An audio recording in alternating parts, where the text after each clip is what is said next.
Thank you for your patience. Um, for those attending remotely, if somebody could raise their hand if they can actually hear us, because that's been part of the challenge. All right, thank you. We're ready to go. Thank you, Corey. Uh, do we need to do roll call again, or can we just move on? Okay, great. So the first item on our agenda is the acceptance of the Eagle Scout plaque for town archives. And that was continued from our September 24th meeting. And I understand that there may be some remarks to be made, so I'll invite a representative um, of the troop to come and speak. And if you just turn the light on when you get up there.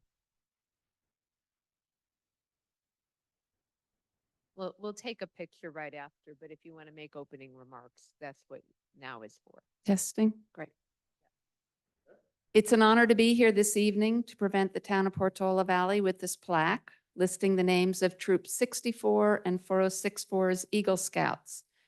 Our Eagles are an important part of town history because they've contributed countless hours of service and built some important features around town, from creating and maintaining some of the trails we all love to building benches, amphitheaters, picnic tables, and more.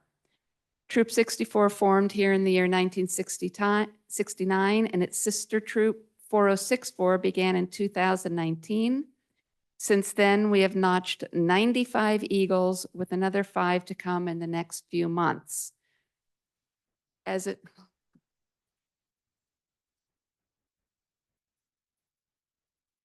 a few recent examples of what we do for the town, let's turn to some of our top scouts. If you want to say your name and then continue, that might be good. Okay, I'm Evan. That's my mom. Okay. In 2016, Cameron Vaughn built the picnic tables at Ford Field. 3 years later, his younger brother Duncan built storage shelves for the Woodside High School athletics department and a place for coaches to meet. 3 years ago, James Gobrand redid the benches in the amphitheater at Corte Madera School. That same year, Jimmy Inanaga built a playground structure at Valley Presbyterian Church. 1 year ago, Luke Zamboldi improved the outdoor classroom on the banks of the stream behind Ormondale Elementary School. A few years earlier, his brother built free little libraries for communities in East Palo Alto. I'm Indra. In 2016, Dominic Schilles built storage units and a gravity wall for Carillion Preschool. And then Andrew Kubica built a 2-story rabbit enclosure for them. In 2022, Evan Demas improved the trail alongside the tennis courts just outside this building. Last year, Ellie Axelrad made fuzzy blankets for children in crisis. And 1 year ago, Evan Ellis painted a mural of the old oak tree that used to mark the center of the Corte Madera campus. That mural still hangs in the wall overlooking the center of the campus. I'm Camilla. In 2015, Alex Behrens built a portable water filtration system for Hoyas. In 2018, Nick Hosmith built craft tables for Ladera Preschool. In 2024, Nate Simon improved and planted the raised vegetable beds at Ronald McDonald House. And in 2025, Jenny Richter rebuilt the benches and repaired the roof of a greenhouse at the Green Academy at the Woodside High School campus. And then just a few months later, Sloan Smith built rabbit feeders for the SPSCA. All right. Well, thank you. These are such impressive feats, and I know that what you've done in the course of all of this will bode well for your future and importantly our town's future. So we'd love to recognize that. If there are brief remarks the council wants to make, feel free, but otherwise we'll move toward a picture.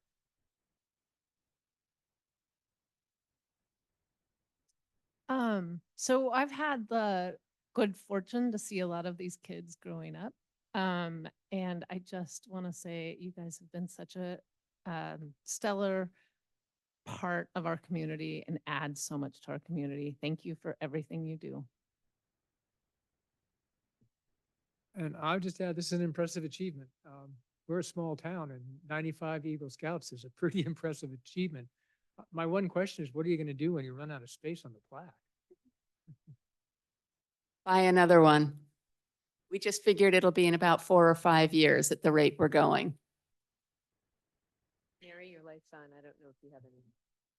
Nope. Congratulations. Great.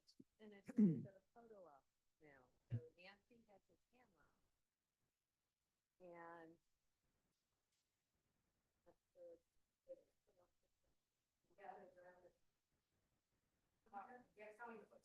I know, there's so many people. And there's a lot of tall people here. Tall people in that.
Okay, the next is a proclamation for Fire Prevention Week. And I'm not gonna read it, but it's a recognition of the theme this year that there are measures to be taken to be thoughtful about batteries in particular and various devices. But I don't want to read all of that. I just do want to extend it to Woodside Fire Protection District and invite them to come up and accept.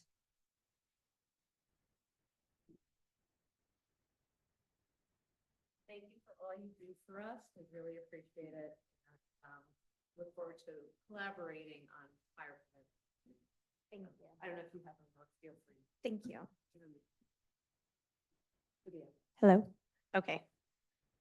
I know this is the one I have to put far away from me because it's very loud. Good evening, everyone, and thank you for this honor and this proclamation and recognizing this month. I want to thank Darcy because it was she that brought it to my attention, wondering, are we doing this proclamation? And it sparked a memory of, yes, this is something that many jurisdictions have done in partnerships with city councils, and we haven't done it here. So I thank her for making that recommendation and supporting us in this really important month of the year that's nationally recognized since 1925 when President Coolidge made that proclamation that it is nationwide. And it's something that we take seriously. We want to take it seriously year round, but this is just a month that we can actually dedicate and remind people the importance of fire safety and prevention.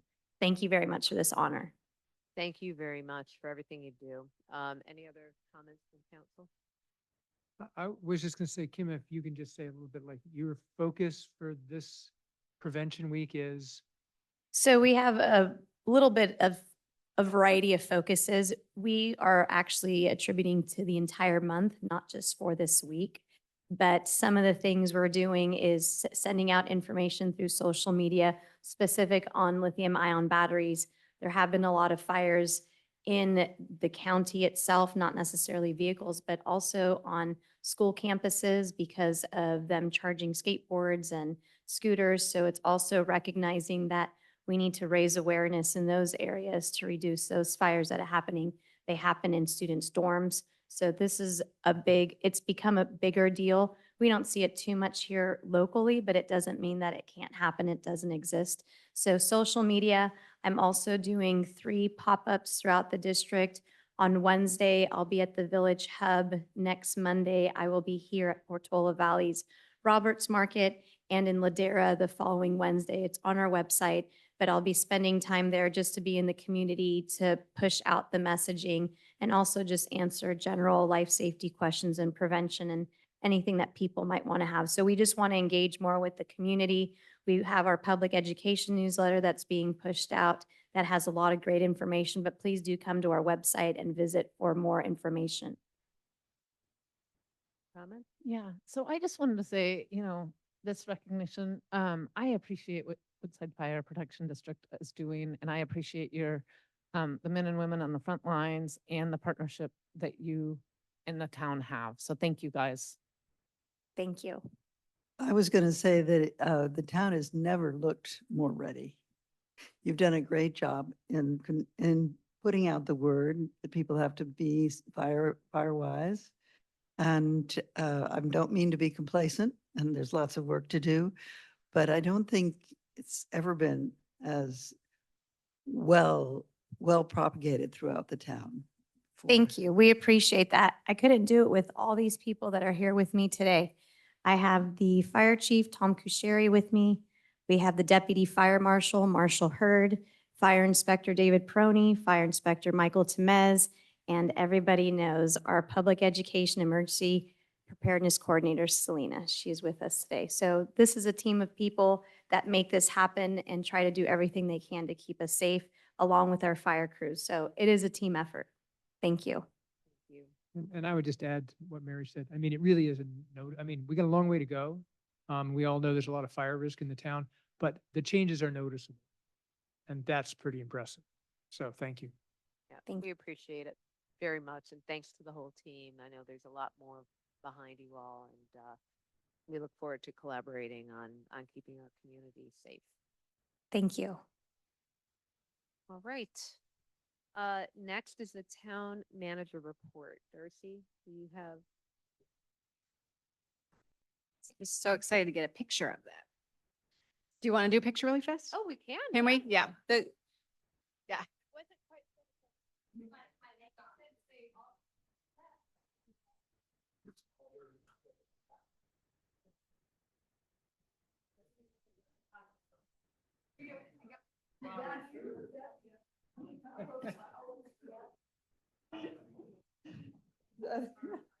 How we do it?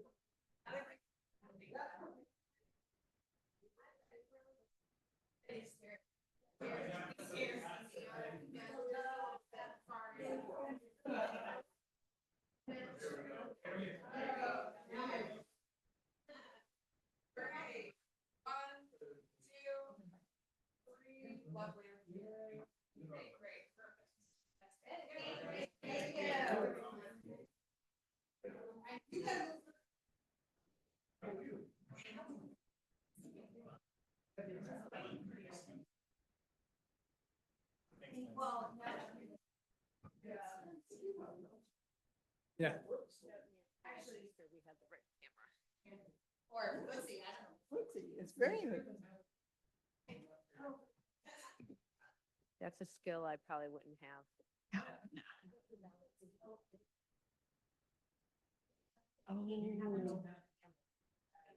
We can keep it. Thank you. Yeah. All right. So I have exciting news. The town trivia night is 1 month away. Okay, so get your teams ready and start practicing your Trivial Pursuit. So this is an exciting night with banter, interesting facts on November 8th, and you can register online at the town website. It is free. Then we've got committee positions open. So on almost all of our committees, we've got vacancies, which is tough. Some of our committees are down to just 4 people, which is not great if there's an absence, they don't have a quorum. So that includes wildfire preparedness and bicycle and pedestrian safety, some of the more important, more important committees. Everyone's important, but especially as we learned, fire awareness, wildfire preparedness, they're down to many members. The chair is the chair, the vice chair, and the secretary right now. So kudos to them. But if you have any interest in being on a committee, please submit an application on the town's website. We'll also be recruiting for one of our commissions, the Architectural Site Control Commission soon. So keep an eye out for that vacancy. And we're working on making it more friendly in the town hall. We've cleaned up the lobby, and some of our emergency preparedness staff have been cleaning out our conference room, which also doubles as our EOC. So we're thankful to them, but we are trying to be obviously more customer friendly. We will have some vacancies that we'll be recruiting soon, a senior planner. So keep an eye out for any recruitments if you know anyone who might be interested. And that concludes my report. Great, thank you very much. I will ask that we put together a list of vacancies and put it somewhere on the website, so that people who might want to spend some time volunteering can look at what's available. And ASCC is a separate process, but stay tuned for that. All right, so now we go to oral communications. These are for items not on our agenda or that are, relate to the town manager report. So I don't see any hands in the schoolhouse. Going online, I see a number ending in 7562.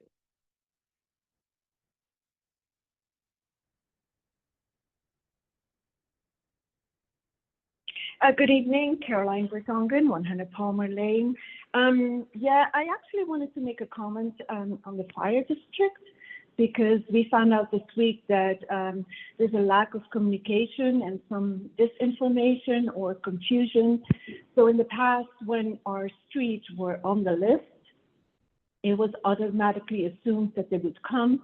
And now apparently you have to make a separate reservation. I will share my emails with the fire district, with the town manager later on, but yes. Secondly, I'm sorry, I lost my thread. For the town manager, yeah, we have a handbook. Every committee has a charter, and unfortunately, a lot of people leave the committees and because the responsibilities under the charter or the handbook is not being followed. So please direct the town manager to make sure that town committees abide by these rules, and because that's the only way we will get somewhere. So thank you so much. Thank you very much. All right, the next hand up is Rita Comed. Go ahead, Rita. Hi, thank you for all that you do, and it's really wonderful about the Eagle Scouts. You know, they really do their part, just like a lot of the residents in our town. But you know, I just want to follow up on the suggestion of putting it out there for all the openings on the committees. And a lot of the other towns put an ad in the newspaper. And if that's something we can do, and if it's something electronically, a lot of us can just share it with people that we think can do the job. So if there's a little bit of a job description along with those open positions, I think we can work together to get those things filled. Okay, thank you very much. The next is Keaklani McKay from SCMWA.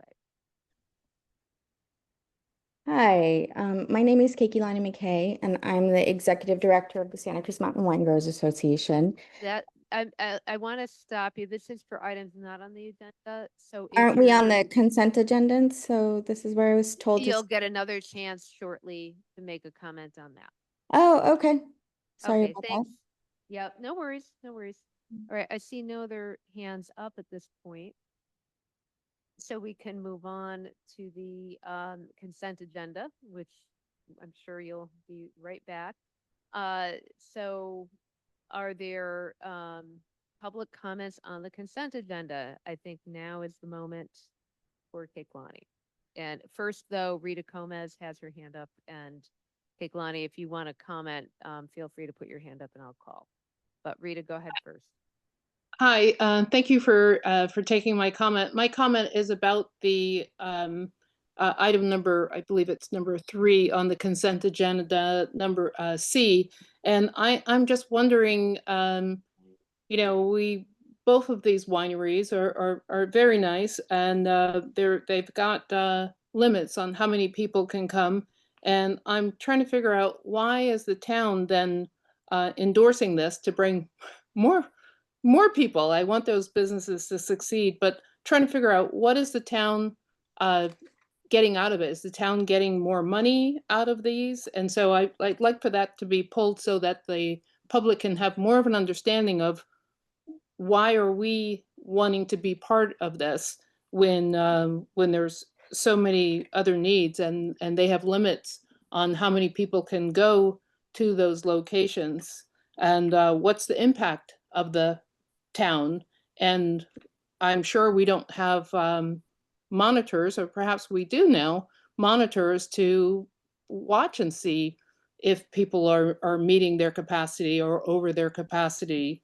With this type of advertising, we have an incredible, beautiful town that everybody wants to come to around the world. And this will bring more people. And can we handle that? Are we prepared? Thank you. Okay, thank you. Karen Askey is next. Oh, hi, everybody. My question is just on the warrant list. I believe it's from October 8th. There's just an item on there I was curious about. It says San Mateo County DEM, $20,813. And then the detail is Emergency Services JPA. And I just was more curious as to what that was for, if anyone can elaborate. Thank you. Thank you. Christy Corley. Yeah, I did want to comment on the town openings, wondering if they're going to be in the San Mateo County job open list, because I often look for them there and I'm not seeing our openings listed. And also town job openings listed in the paper is a request as well. Thank you. Okay, that was on the, not on the consent agenda, but we note it. Sarah Green. Hi, yes, I hope everyone can hear me. I'm an employee of Neely Wine here in Portola Valley, and I believe Lucy Neely submitted a written, a piece of writing to express Neely Wine's support for the adoption of the resolution for Portola Valley joining the Santa Cruz Mountains Wine Improvement District. And Keiki is very versed in all of the considerations involved and is able to answer questions that people may have. But I just wanted to express my support on behalf of Neely Wine for being a part of this organization, which does indeed stand to benefit all of our efforts to be a part of one of a world-class wine growing region of the Santa Cruz Mountains Wine District. Okay, thank you. All right, Keiki Lani, I'm sorry if I'm mispronouncing your name. Go ahead, please. No problem. My name is Keiki-Lani McKay. I'm the Executive Director of the Santa Cruz Mountain Wine Growers Association. And we're here in support of forming the Santa Cruz Mountain Wine Business District. It's a program that allows wineries to pool resources to market and promote our region. It's widely supported by the wineries across the AVA and throughout the county. Every winery will become a stakeholder, ensuring this is about protecting our shared future and not benefiting a few. We are home to over 95 small independent wineries across 450,000 acres as our AVA is defined. And we have just about 1,500 acres planted. So coordinated marketing is essential. Promoting the AVA ensures our wines are recognized on retail shelves, featured in restaurants. Yes, discovered by visitors, but this isn't, the goal of this is not more tourism or more traffic. It really is brand awareness, because we are recognized as a premium AVA with premium wines, but we're so tiny, it's hard to kind of break through that and demand the attention we deserve, especially in restaurant shelves, restaurant lists and retail shelves. So the district gives wineries what they cannot achieve alone. It's a united effort to tell our story. It attracts visitors who value authenticity. It's small tourism. We're not looking to be Napa.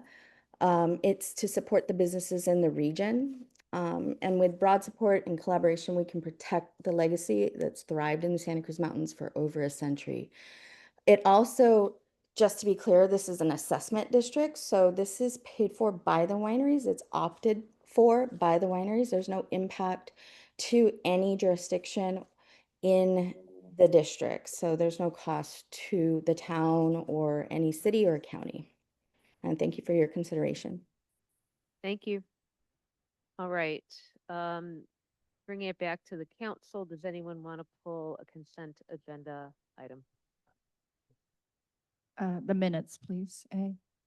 Okay, anything else? I'd like to pull the wine district and to answer Christy Corley's question, the warrant list. Thank you. Okay, so we're pulling them all and taking them individually.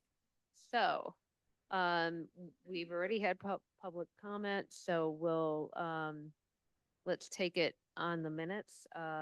First, Rebecca, I think that was you. Hang on, let me find the note. I sent it over to Veronica. It was on the consent agenda information. It should have said 6B instead of 6A. It's just a tiny Yeah, little thing. that's right. I noticed that as well. And then Zots to Tots. Tots is TOTS. That's, since we pulled it, it's just a little typo. So yeah, so motion and, motion and seconded Flynn Walter to approve consent agenda item 6B, not 6A. All right, any other comments? All right, so there's a motion to approve the minutes. So moved. With that edit. Seconded. Okay, all in favor? Aye. Aye. Aye. Any opposed? All right, the minutes are approved. Now we go to item 6B, and that is the warrant list, and let's hold it, and we're asking. We had a call in asking what the San Mateo DEM $20,000 warrant was. Right. So the DEM stands for the Department of Emergency Management, and it's a JPA, so it's all the agencies in the county, and this was our proportionate share of costs for 25-26. There's a pooled risk there. Yes. Okay, any questions, further questions? I have a comment. Yeah, They go ahead. changed their name now. They're not DEM. They're EM, I think. No, It EM. was DEM on the invoice, put in our vendor base. Can I also just note a comment? It does look like it could be that potentially the Democratic Party. I understand that. Yep. But Tony, for accounting purposes, you've got to list it as the invoiced The entity. invoice said remit to San Mateo County DEM. Okay, That's how they cash their checks. okay. Any other comment, question? I mean, I would only comment for people who don't know, the JPA is responsible things for like hazardous waste in the entire county. So they basically fund that team as a team for the whole county rather than each jurisdiction trying to do that, as one example. And there's a bunch of different things that they do along those lines. Right, can I have a motion to approve 6B then? Motion to approve. Seconded. All in favor? Aye. Aye. Any opposed? Okay, motion passes. Now for the item 6C on the wineries. So, who pulled it? I did. And feel free to start in. Okay. Is, You have questions? I do. Yeah. Do we know if, there are some other wineries listed as Portola Valley? Obviously, there are some wine, outside of our jurisdiction potentially, but one was, listed as, looks like it should be in town. And have we heard from any of these other wineries?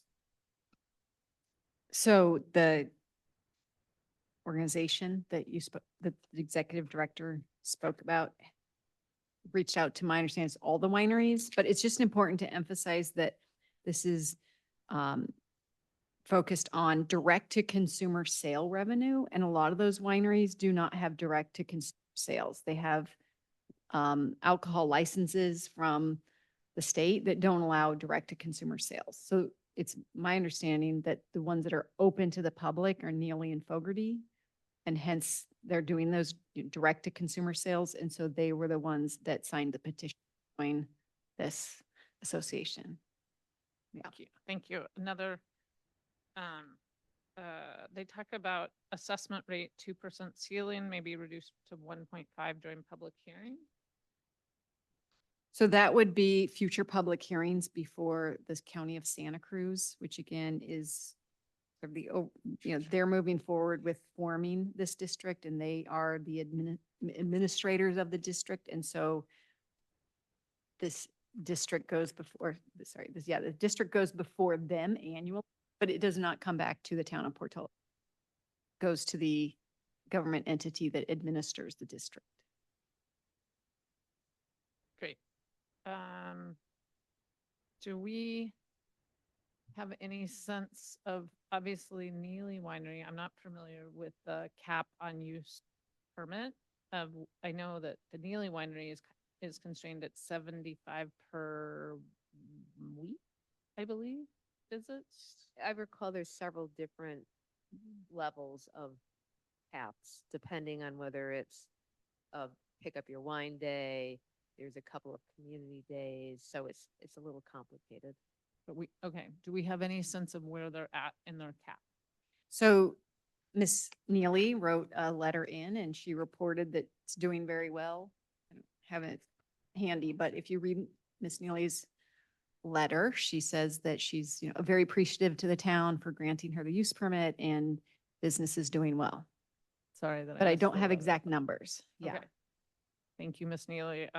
Okay, so that's good to know. Okay.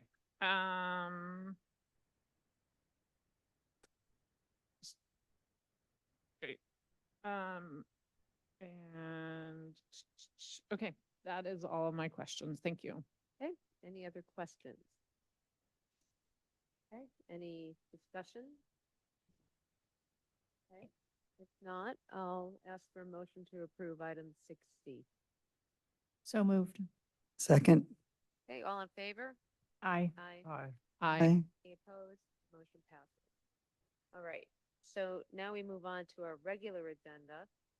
And we have 7A, a mid-year San Mateo County Sheriff's Office report by Captain Frank Del Porto. Welcome.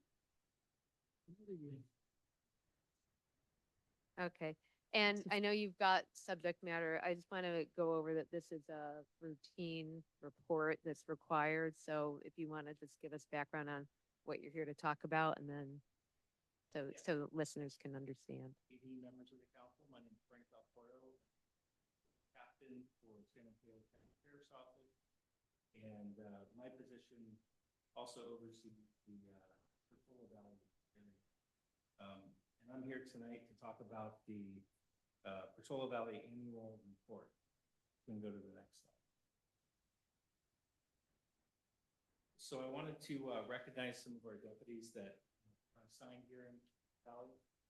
We have 4 teams, team 1, 2, 3, and 4. Team 1 and 2 are day shift, and teams 3 and 4 are night shift. So on team 1, we have Nicholas Hemphill and Brian Lunny. On team 2 is Miranda Larson and Carlos Ramirez. Team 3 is Edwin Figueroa and Christopher Murphy. And team 4 is Samuel Lear and Matthew Del Selva. Go to the next slide. So these are our Part 1 crimes. Part 1 crimes are the universal standard upon which crimes are measured in the United States. Part 1 crimes are comprised of homicide, rape, robbery, assault, burglary, larceny, and auto thefts.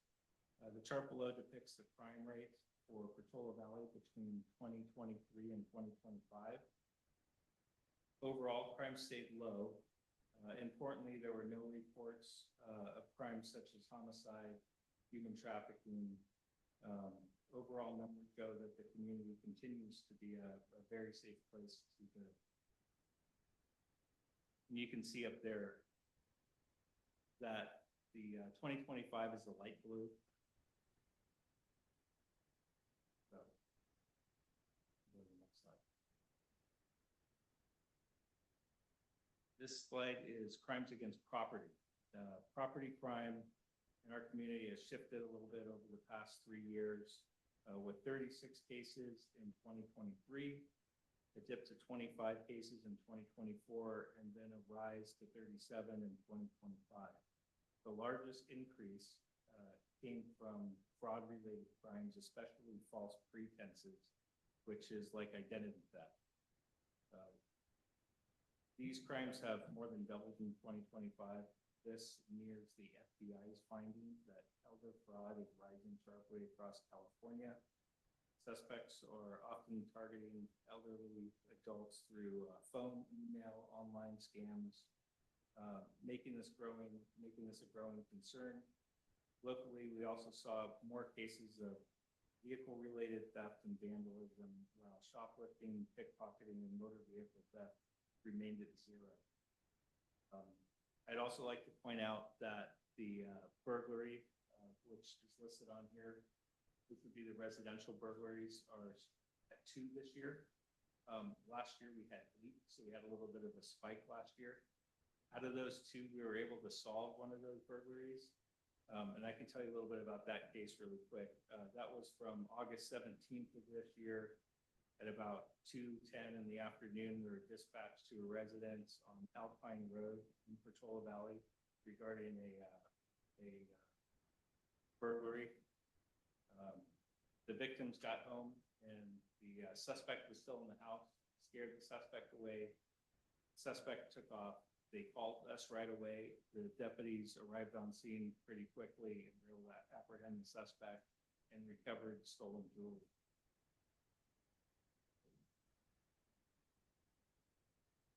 So this slide is crimes against society. Drug-related violations were the only crime in this category in 2023.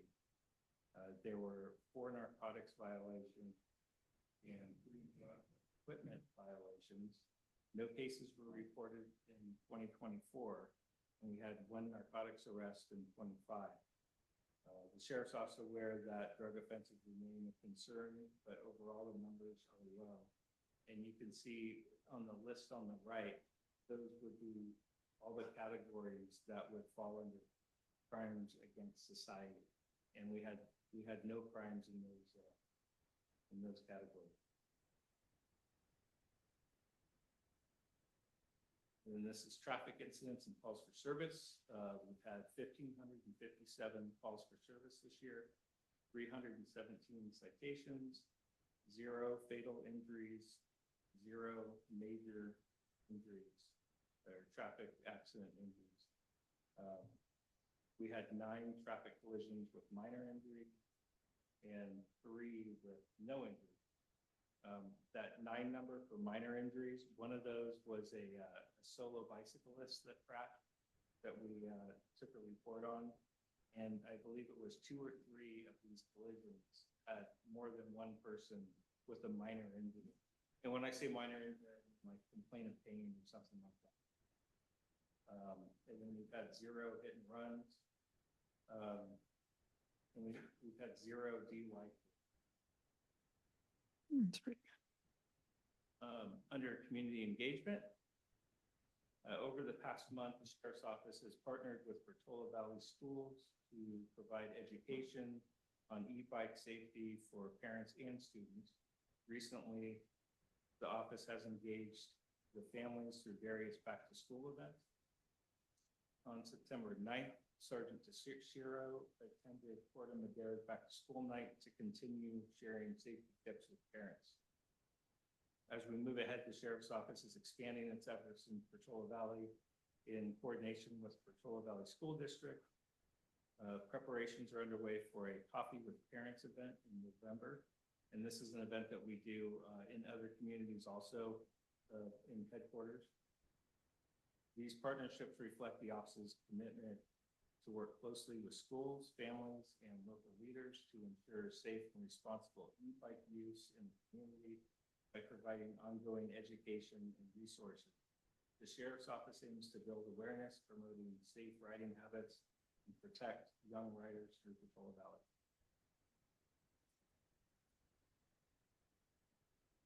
So this is our therapy dog, Ben.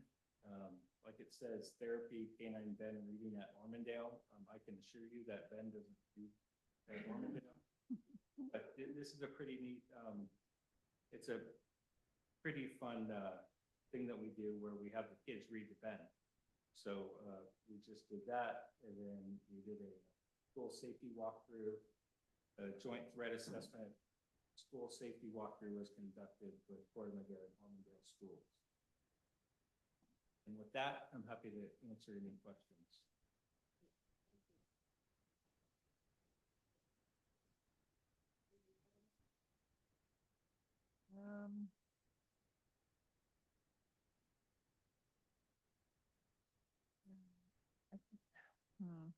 I'll pass right now. I wanted to ask whether Skyline Boulevard is included at all in our statistics. No. Thank you. I'd like to hear a little bit more about the bike. I mean, obviously that's starting to get to be more and more of a concern. Kind of what are you doing in terms of education, and what are kind of the next steps? Because it's not clear it's getting better, but I don't know all the details. You probably do better, so I'd be interested to hear a little bit more about that. Yeah, it is a problem, and it's continuing to grow.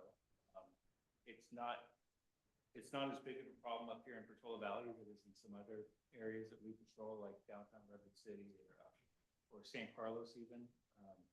But what we are doing is really we're educating at the schools, and we think it's really important not only to educate the kids, like what bicycles they can actually ride legally.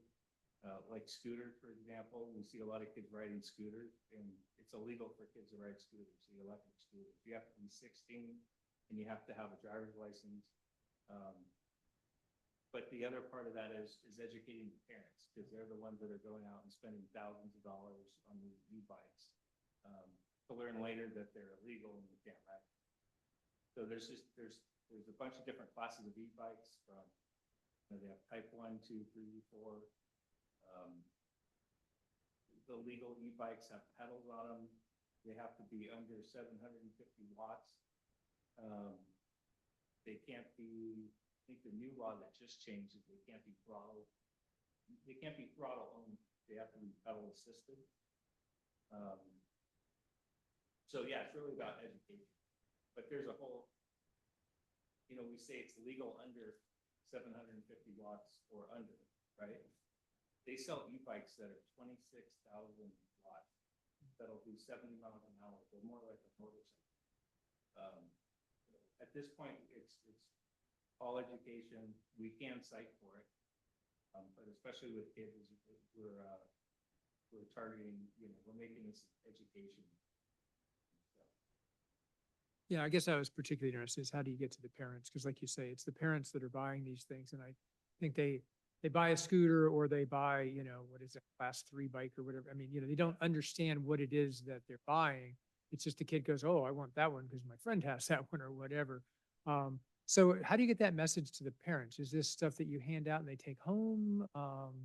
And then, how rigid is it? Do they have to like sign that, I mean, I remember when I was a kid, there used to be that whole, take this home, make your parents sign it and bring it back, that kind of thing. But Yeah, that's actually a good idea. I don't think we've done that yet, but at Corte Madera just the other day, and the schools here are really good about not allowing the certain e-bikes on the campus. Just the other day, we had Corte Madera reach out to us and said they had 3 e-bikes that were illegal. So we actually sent a deputy out. The school brought them to the office, and the deputy was able to go up there and explain to the parents during pickup. They would call the parents. But a little bit different because one of the bikes wasn't even an e-bike. It's literally a pocket bike, which is a gas-powered motorcycle. And I think there was a scooter. I think I've seen that one. But yeah, under no circumstances can anybody really ride a pocket bike on the street. So, but we are going to back to school nights. Our community policing unit is doing different events at the schools to kind of get the word out. Great, thank you. I think I'd love to see maybe next year when we do this is whether these numbers are, the number of violations are increasing or decreasing. Like, is this education campaign effective or does it need to get ratcheted up? But I totally appreciate what you're doing. Thank you. Thank you. Another thing I'd like to say is we get a lot of requests to don't cite the kids, cite the parents. which we can't really do. We have to cite the kid, but if we do cite a kid for, you know, riding an illegal e-bike, they have to go to court and they have to bring a parent. But when we do start citing for that, we'll probably start off with warning citations. So in the warning citations, it's documented. If we stop that person again in a legal bike, then we know that we've already given a warning. Yeah, and I think that's great. I think the warning approach is, I feel it's always a better one. So thank you. Thank you. Yeah, so thank you for the presentation and for what you guys are doing out here. I just, following up on the e-bike, there is the San Diego e-bike pilot that, that allows jurisdictions in San Diego County, and often they pilot, you know, in certain counties, to prohibit children under 12 from riding class 1 or class 2 bikes, e-bikes. So that's an interesting pilot for all of us to be watching. But I appreciate the warning and I appreciate the collaboration with the school district. So that's great to hear. In terms of, do we, and I know Mid-Peninsula Regional Open Space has restrictions on their e-bike situation, but I don't think that on our trail system. So my question is what type of enforcement is going on our trail systems, or is it only on our roadways? Well, I believe it's illegal to ride an e-bike on the trail. Yeah. Right. Any motorized vehicle is prohibited on all the trails in Portola. Right.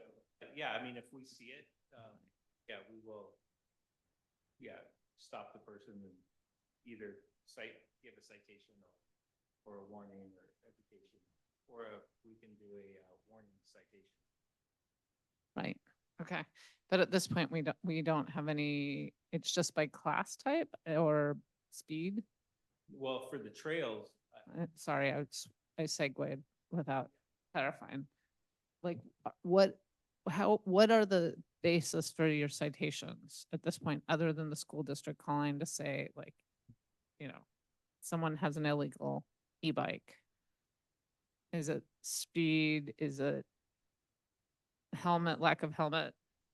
so right now, it's basically, we're kind of in the education phase. I'm not telling the deputies they cannot write a ticket for that, because if there's something that happens that's egregious and adult or even a kid, they can write a citation. But that's kind of the gear we're in right now, is to start with education, and then we can switch gears later once the word's out. But I do think this is a problem, and it's growing. And so we're trying our best to get ahead of it. It's too late to get ahead of it at this point. But I can tell you I think I just said this, but it doesn't seem as prevalent up here in Portola Valley.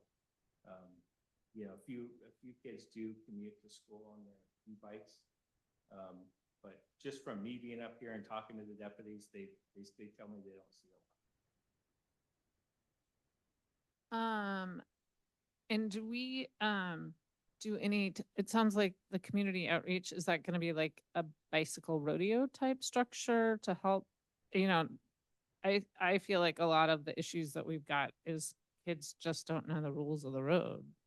Right. So, is there, is that something that and I'm not saying that the sheriff department is responsible for teaching the rules of the road. Like, we're kind of in that, you know, new, like, who will be teaching that, right? And so I'm curious, your model of community engagement with the school district and with the parents, what are you teaching? So we do bike rodeos, but this is more geared to, we have a flyer that we hand out that actually has each class of the e-bike. It explains exactly what e-bikes are legal and what e-bikes aren't legal. It explains where you can ride the e-bike. It's sort of a chart. So they go over that, and then they do talk about rules of the road for the kids, where they're allowed to ride a bike, where they can't ride the bike,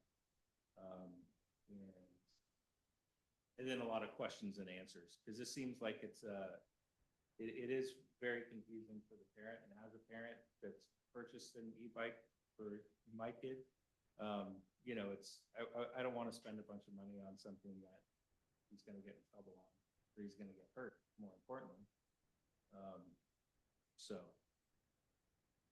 Which leads to the next question. Obviously, we don't have any bike shops in town, but is there, within the county, within the sheriff's jurisdiction, you do have some bike shops, and has there been outreach to the bike shops? So the bike shops in our jurisdiction they do sell e-bikes, but they're not the kind of e-bikes that the kids are riding. The e-bikes that they sell are sort of like mountain bikes that have a battery on them. They're, they're more, I don't know how to describe the difference, but it's more like a mountain type bike. The bikes that these kids are buying, are like one of the company's names is Suron, and they're coming for, I think they make them in China, and they order them online. And there's just from the research I've done, looks like there's a big, they have a part of their business is down in LA, and then they're able to quickly ship the bikes. But I don't remember the stats on how many that are out there right now, but it's staggering. It's unbelievable. I mean, at some point it's gonna outnumber the amount of cars. Which would be great, but anyway, sorry. Can I go back to the accident data that you reported? Yeah. The 9 and I think 3, 9, I don't have it in front of me. Right. And you said one of those reported for, I think it was the past 3 years, was a bike? No. Just in 2025. Okay. And one of those was considered a bike ped, right? Or bike. I mean, Bike not when I feeder. say bike ped, I mean lumping bicyclists and pedestrians together into that category versus separated and out versus a vehicle. That was a solo act. It was right. So It's a deer. like the bike ped, the way we look at that is it's a bicycle into a pedestrian. Oh, so, yeah. Like that the person was riding the bicycle, and I think he hit a curb or something like that. Okay. And of those 9 and 3 that you reported, how many of those were vehicles versus bicyclists versus pedestrian? Do you have that breakout? Other than the solo bicyclist hitting a curb? I can definitely get that, but I think it was only one bicycle that was involved in it. And I think it was 2 of the minor injury collisions were actually people that were driving their car and had a medical emergency and crashed. There was one on, I remember the one on Alpine. And there was one on Westridge. I believe it was one on Westridge, one on Alpine. Okay. In general, like, do you feel like most of our accidents are vehicle or do you see more? I mean, obviously for 2025, that data, but I know I've looked up the UC Berkeley TIMS data before, and we do have a high number of bicycle injury accidents, right? Right. So, I mean, for this year, it's definitely bikes are down. It's only one. And I don't know, the only time that we're going to know about these is if they get reported and we come out and we write a report. I'm assuming there's a lot of bicycle accidents, or there's some bicycle accidents where maybe they take a spill and they don't tell us. Does that answer your question? Let me, no, because I like in general, like, I'm the liaison to the Bicycle Pedestrian Transportation Safety Committee. Other communities call them BPACs. And it, like, in looking at the data, we've definitely had injury accidents. So I'm wondering if the sheriff department, and maybe it's because it's the paramedics from the fire district, right, are also responding. Because what my question is basically, do you feel like we have a bicycle accident problem? Like according to the sheriff department, perception versus reality, right? Like, I'm just curious. I mean, I can go by the stats of what I really look. The amount of bicycles to vehicle collisions are a lot less. And, okay, Say there's a problem. okay, It's- that's yeah, fine. That's I fair. can break this down more, if I need to. When you say like more over, I'd love to see your data over time, not just, so if possible, like the last 5 years or something would be, well, I guess from 21 on, probably 2020. Yes, please. Okay. Okay, that's my questions. Thank you for, and because we will be having questions on the next presentation, right? For the, yeah. Yep. Okay, thank you so much. Yep. Okay, thank you so much for presenting. I have a couple of random ones because I'm not quite sure the terminology used in certain respects. So on the traffic, when you say call for service, what does that actually mean? It's any call that we get in Portola Valley that we respond out to any incident. Oh, not only traffic, it's any incident. So that's the whole bucket. Yeah. Okay. For the fraud with an increased fraud against elderly residents, do you know of any programs being put in place or any resources that people can look to, given that it's an increasing trend, and I'm sure we're not alone in that? And if not, could you like make that information available if you can consult with your colleagues? Yes. So we do put out information through like social media. Okay. And I know we've done that a lot this year, or several times this year. But I can get more information, make sure we have it available. Yeah. And the type of scenario is maybe somebody had the neighbor who's reporting things that don't sound right, and doesn't want to get too involved. Just, that person might be comfortable saying you ought to be aware of these best practices, or here's a resource to help you decide when something's riskier. So that's, I think, would be valuable to the community, since we have an elderly population here, and I have no doubt they're going to be increasing incidents. Last, what is Ben's relationship to the sheriff's department? Ben, is he an employee? Yes. Well, he's actually a police officer. He is. Okay. Yeah, he's one of our canines, but he's a therapy canine. So he doesn't bite, he doesn't sniff bombs or narcotics, but got the best job in the office. He gets read too. Everyone, yeah. So so the it's a pretty neat program. The handlers bring the therapy dogs with them everywhere. They're up in the office with us. Okay. Yeah, I mean, they go into a restaurant, they can bring the dog, they go into, stores or whatever, they'll bring the dog with them. But one of the things they do is, if there's any kind of crime, like the domestic violence and the kids involved, they'll bring the dog out for that. That's really helpful. So does Ben specialize in being read to, or could he also do that? Like, I'm just curious how broadly trained they are, and I'll stop. That's my last question. I just love this type of role, and I think I want to make sure people are aware of these types of. I didn't hear the first part of your question. Was he?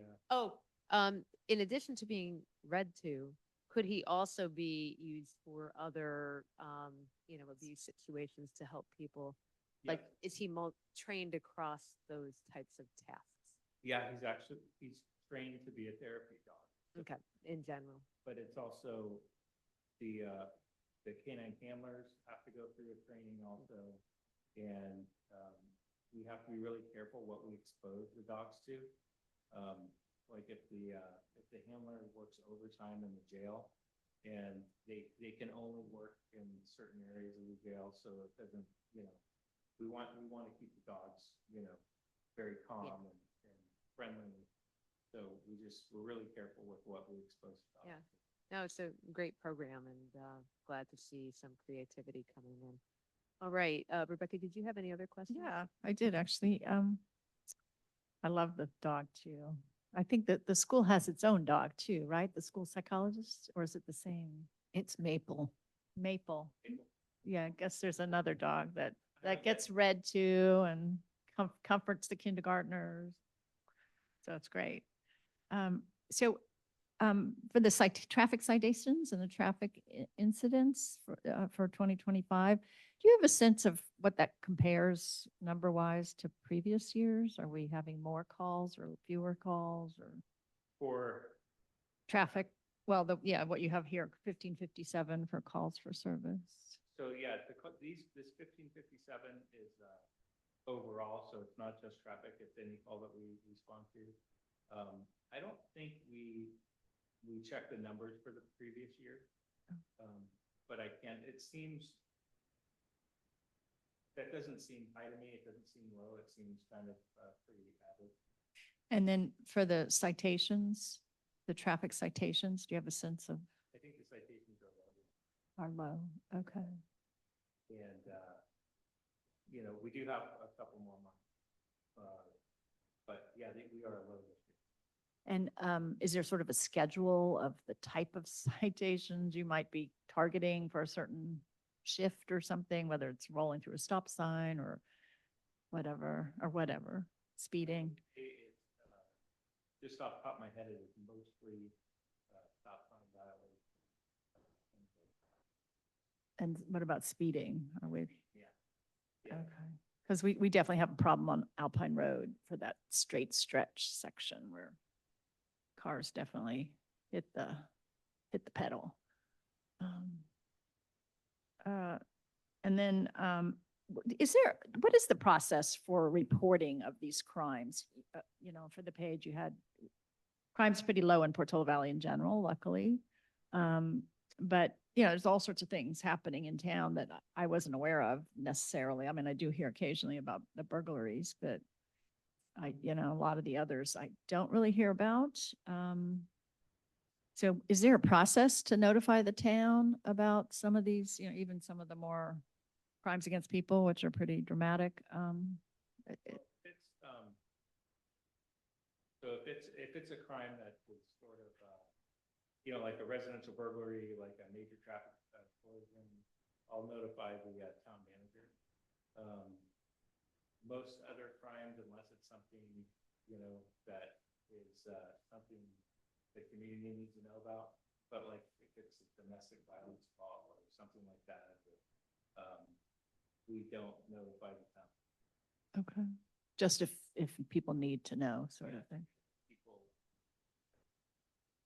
And I just wanted to confirm that helmets are required for both bicycles and e-bikes. Yeah. Because I'm amazed at the amount of kids zinging around without a helmet. It's sort of shocking to me. Yeah, it's unbelievable.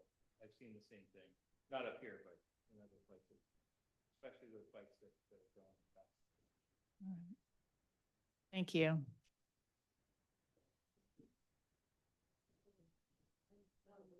On a couple of thoughts. The Bicycle Pedestrian and Traffic Safety Committee is aware of the e-bike on trails. And I thought it would be helpful for them to know how they would notify you if they were seeing a violation or how they should approach that person. So they can call the sheriff's office. That's the best way to get. 911. Well, they can, not an emergency. So it would be our non-emergency line, which is 363-4911, 650 area code. And you can report it that way. But yeah, that's the best way. I wouldn't say it wouldn't be an emergency, so you couldn't call it. Is there a citation number for it? I mean, is there a violation number for it that they could say you have violated X instead of just saying, we don't believe you should be on this trail? Yeah, there is a vehicle code section for e-bike, but I don't know what it is off the top. I bet that the next time you do a report, I wanted to say how much of the bicycle, and this has got to be a question, I think, so it's been hard to do. But we've definitely appreciated all the information we've been getting from the sheriff's office. And it's nice to know that there are codes that are available that we could tell people about so that we, yeah, so that it doesn't seem so just officious. Right. You're actually saying. And then the other thing I wanted to make sure that I had asked about is the conflict of traffic and bicycles and everything with animals of all sorts, dogs, horses in particular, and how important it is for that education to get out with these high-speed vehicles now going on the trails, but also just coming up behind people who don't expect them. So that's a different educational piece than I think the sheriff is used to. Question is, are horses being paid attention to in this scenario? Your educational scenario. Are you educating the children about the importance of not scaring animals with fast-moving vehicles? With fast-moving vehicles? Yes. You know, I know we've educated our staff about that. When we, you know, we're driving with our lights and sirens on, we should turn them off when we go by a horse or somebody riding a horse down the road. It seems like common sense, but we do train our deputies for that. We don't want, a horse to get spooked and someone get hurt, so. My husband, oops, not a question. Any other questions? Can I just comment? Or just to let people know, the vehicle code is 312.5 for e-bikes. Great.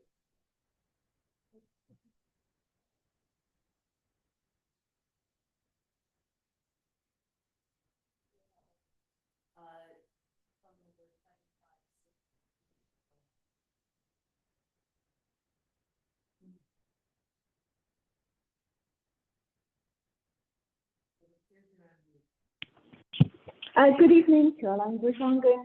Unfortunately, it was very hard to hear our new captain, and I welcome him to the community, but I appreciate Council Member Walter to express reality versus promises. So for 20 years, I have been trying to advocate on public safety on a variety of issues. So to Captain Frank Del Porte, you presented your team. I don't recognize any of your officers in Portola Valley. There's two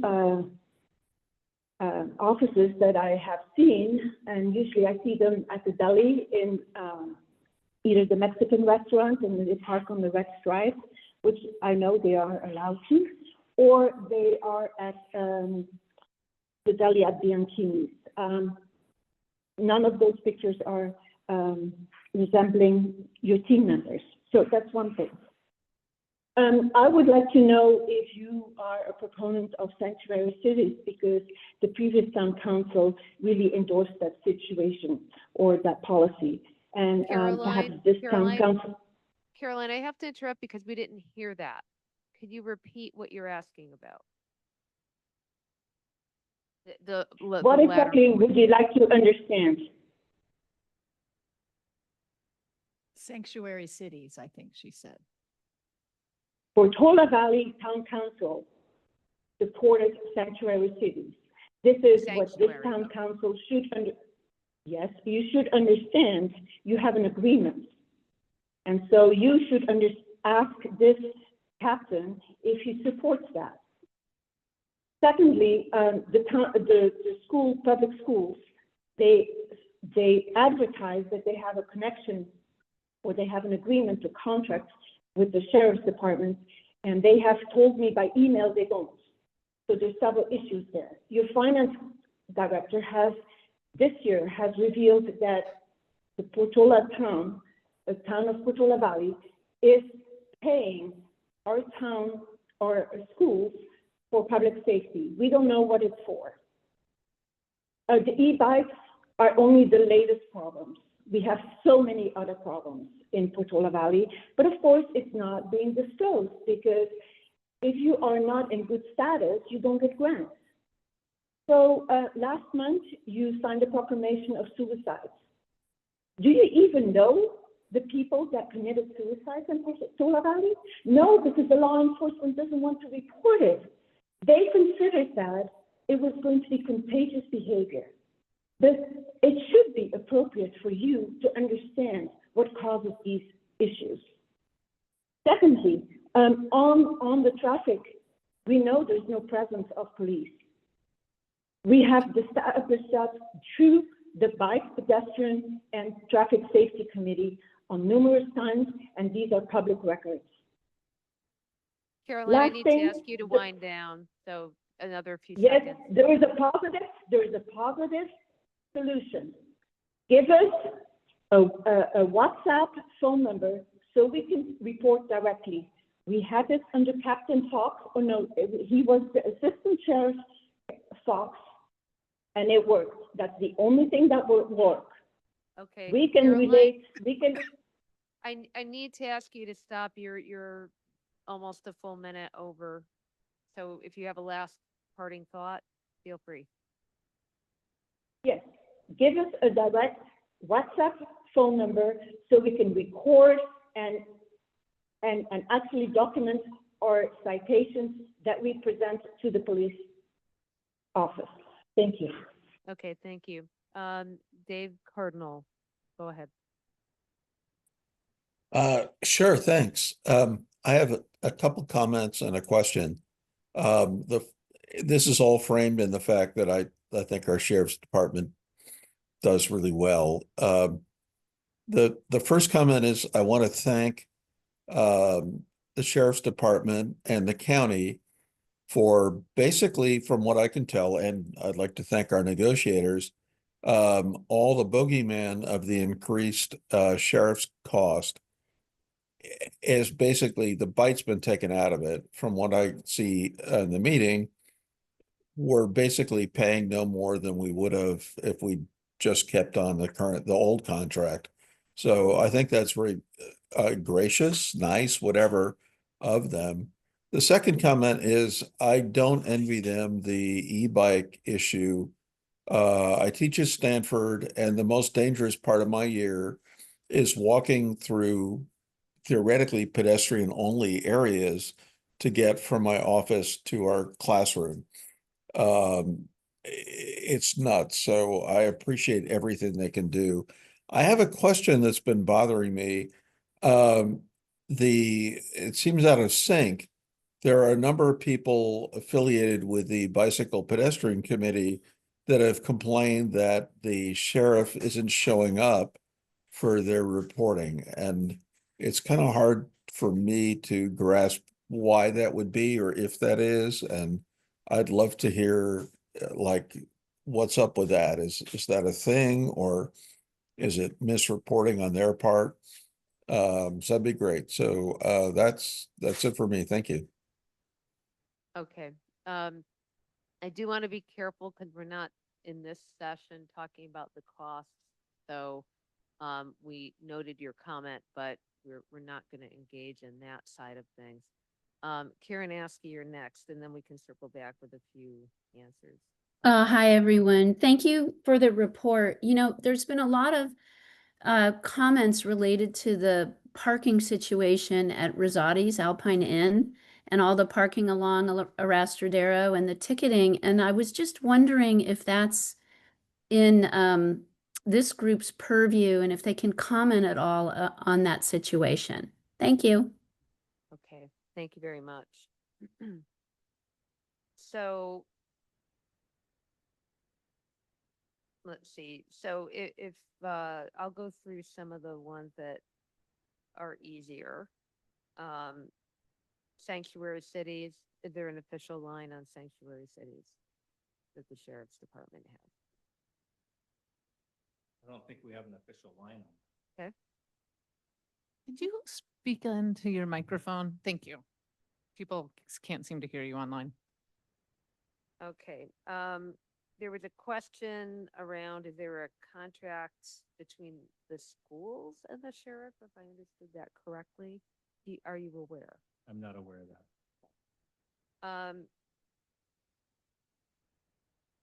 Okay, some of these might be better for discussion, so, the, BPTS, do you have any awareness, or would you need to get back to us on if the sheriff's supposed to be attending those? Have they or have they not, and why not? If We are not? supposed to, so our old admin sergeant went on disability. So there were several meetings that we did miss, and I'll take the blame for that. I didn't know, about them. And Sergeant Taylor was off. Now we have a new sergeant, Nick Baragno. He's our new administrative sergeant, and he's attending now all those meetings. So that's been Problem the last solved. few months. Rectified, yeah. No Okay. problems. Yeah. Great. All right, and then, parking at Rosati's, is that something that the sheriff's department is involved in? Yes, we would handle traffic enforcement. We just need to get a phone call, or if we see it, we'll enforce traffic. On Arrasadero, that is Santa Clara County, once you go over the creek. And I think that's where most of those parking complaints are.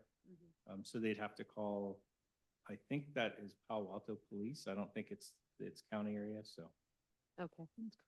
All right, does anybody else have any other questions that were raised that they want by the public that they want to follow up on? Yeah, can I, for the bicycle ped transportation committee, that, I think I've only seen people there twice. So I would, and this is somewhat of a comment, but I would hope, if you're not there, if you could send them a report at least. They got one, just, I know we just sent a report today, right? The meeting was last Last week? week, so, Okay. yep. But it's on the first Friday of the month, so, and I think we have to have it to Veronica by, our clerk by a week ago. Okay, well, let's Okay. save it for discussion. There is a hand raised. I didn't formally close public comment. Christy, go ahead if you have a comment, and then we're going to close public comment.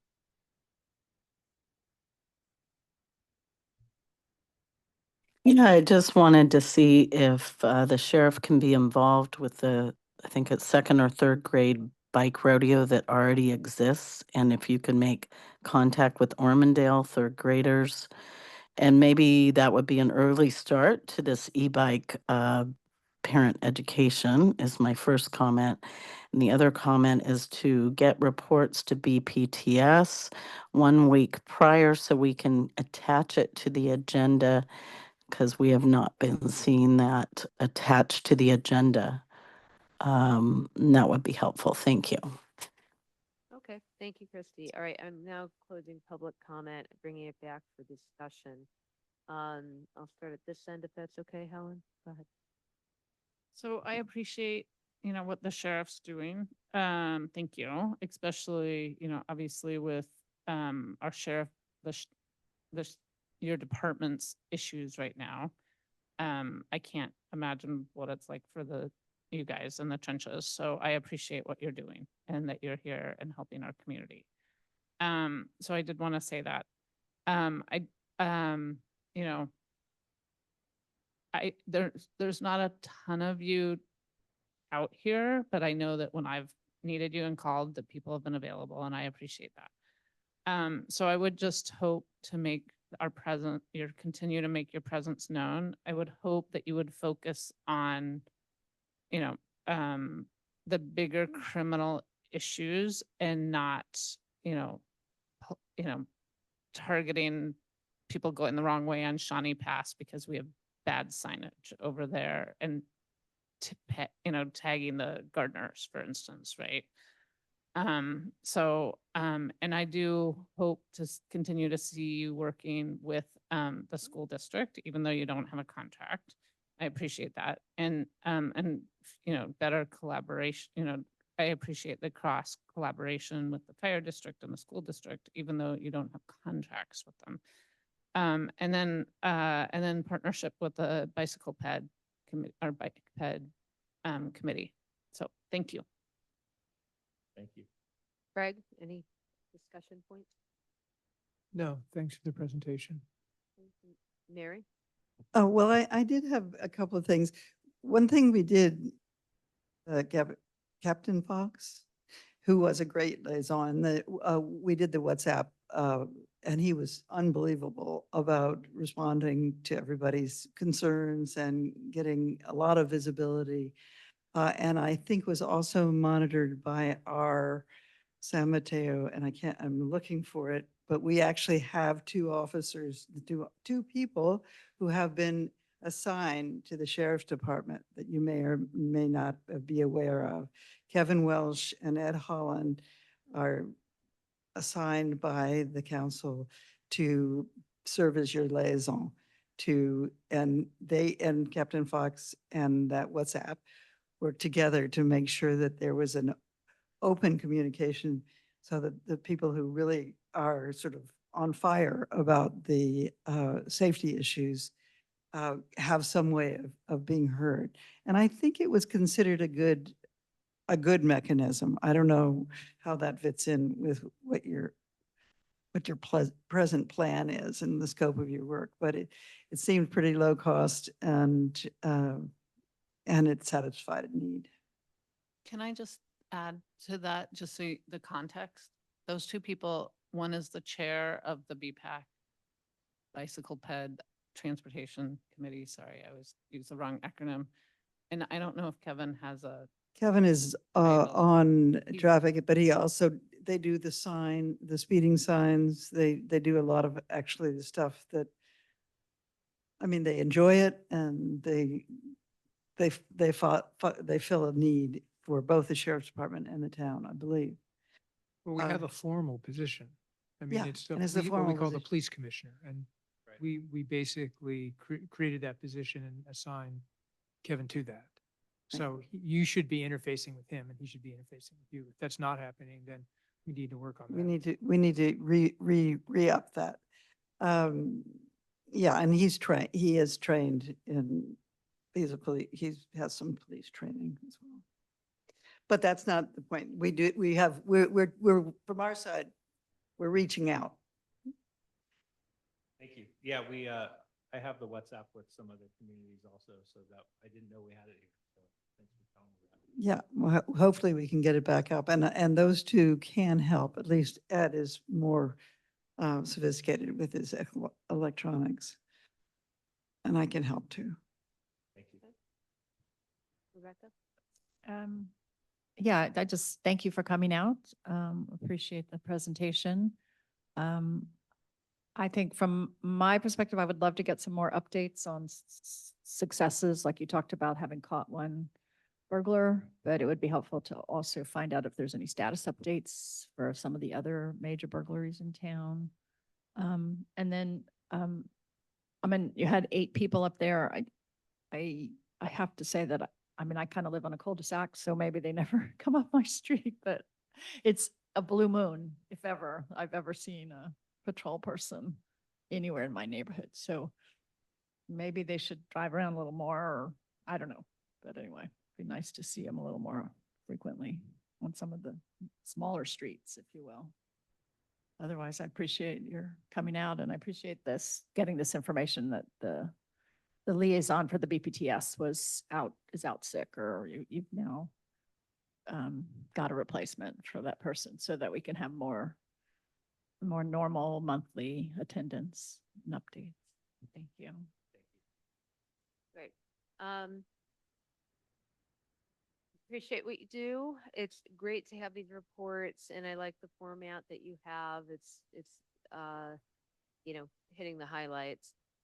Where I would like a little more information going forward is probably a little bit more of a some breakout of the fraud related stuff that's going on, because I think we can partner with you to help spread the word if we know there's an uptick or something like that people ought to be aware.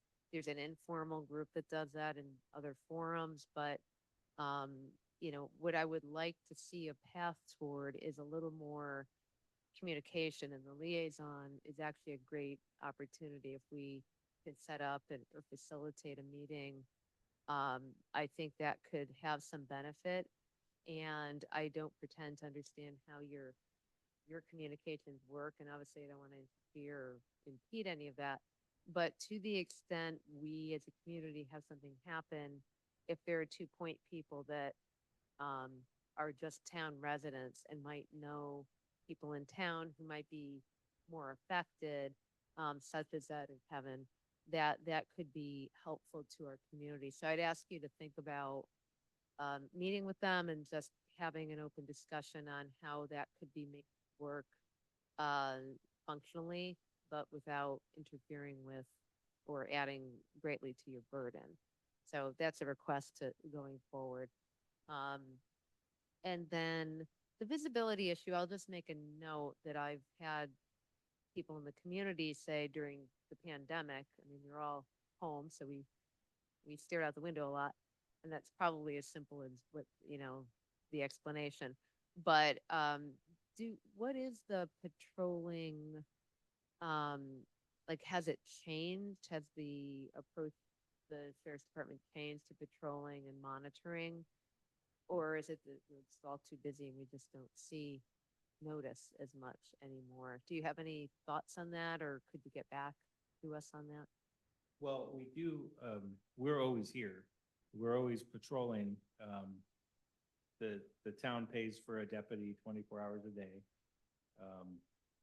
So I don't know if it's easy as you're not looking out the window at the second that we drive by. Yeah. But, sort of the way that we train the deputies is they patrol, they don't go to the same routes every day.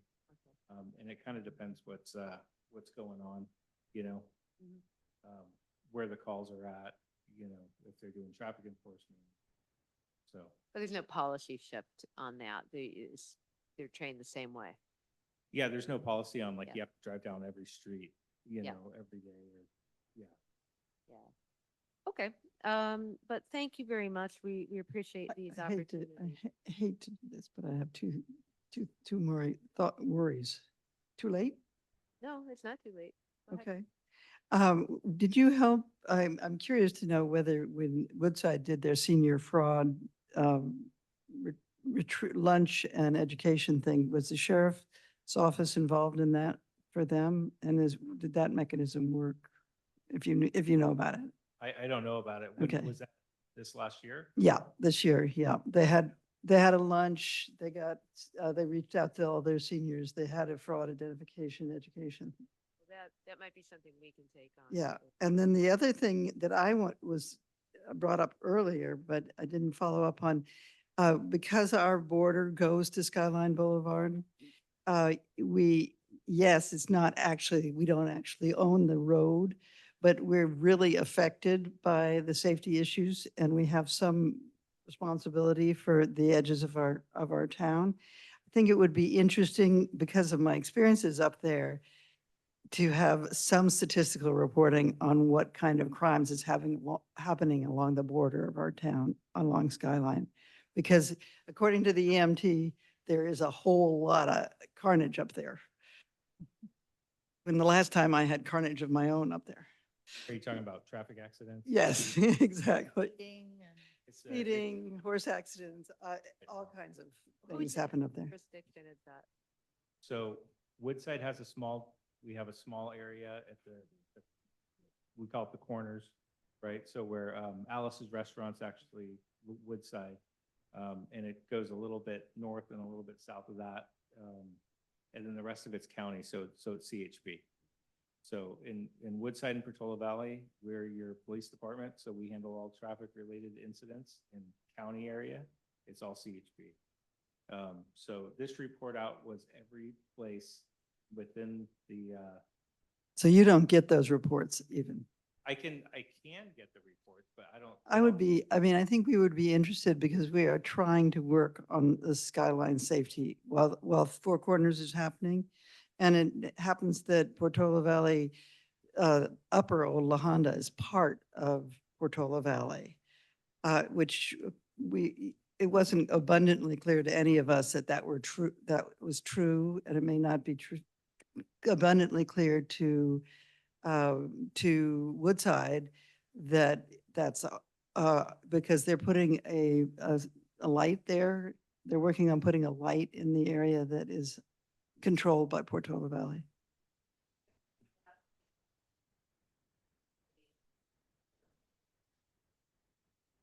Yes. That's one way of looking at it. Well, I don't know if I understand the question. So Portola Valley doesn't have any jurisdiction within Skyline, correct? It does? No, okay.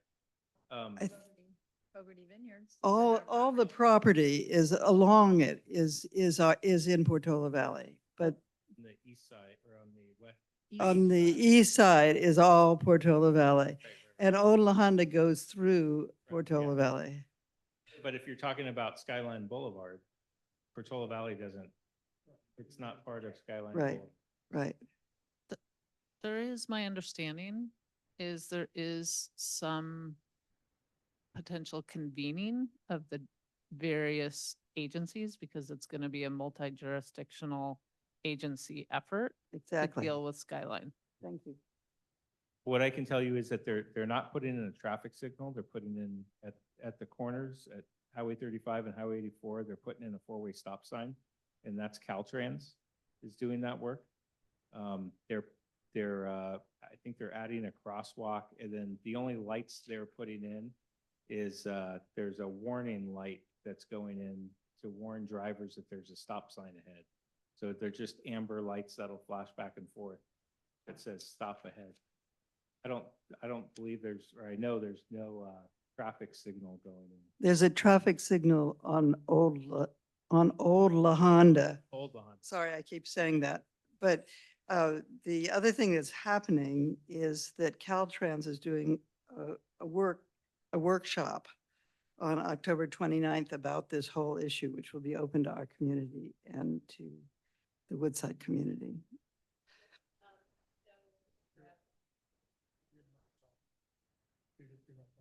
Thank you. I want to wrap up soon, so I'm are done. there other questions on the presentation? And I do encourage you to reach out and see if you can get the information, Mary. Thank Just you. send an email or similar. Okay, thank you. We really appreciate you coming in to give the report and look forward to seeing your team around. We're going to move on to the next agenda item. If people want to break right now, that might be a good time. People want to keep going, or do people want to break? October 29th. Okay, short break. Come back at 9 or 8:50.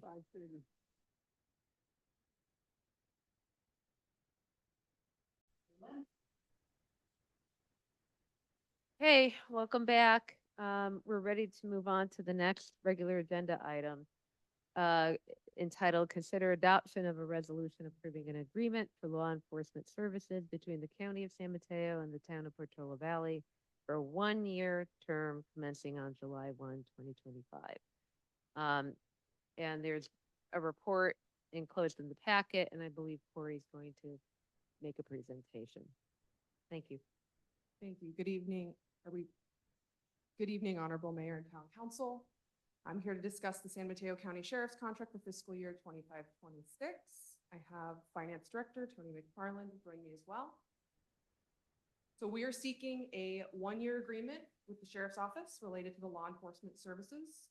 As you will have noted in your packet, there is a 5-year agreement, which is clearly not a one-year agreement. So with that is referential language, and we are hoping that we can have the council allow an adoption of a resolution to approve a one-year agreement, given the current Sheriff's Office circumstances, as well as the fact that staff continues to evaluate all other options for law enforcement services.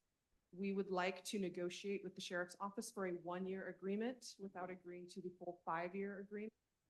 They do provide us with an annual budget for the fiscal year. So in Exhibit B, we do have the 25-26 budget. This one-year agreement would carry from July 1st, 2025, so it would prior all the way to June 30th, 2026.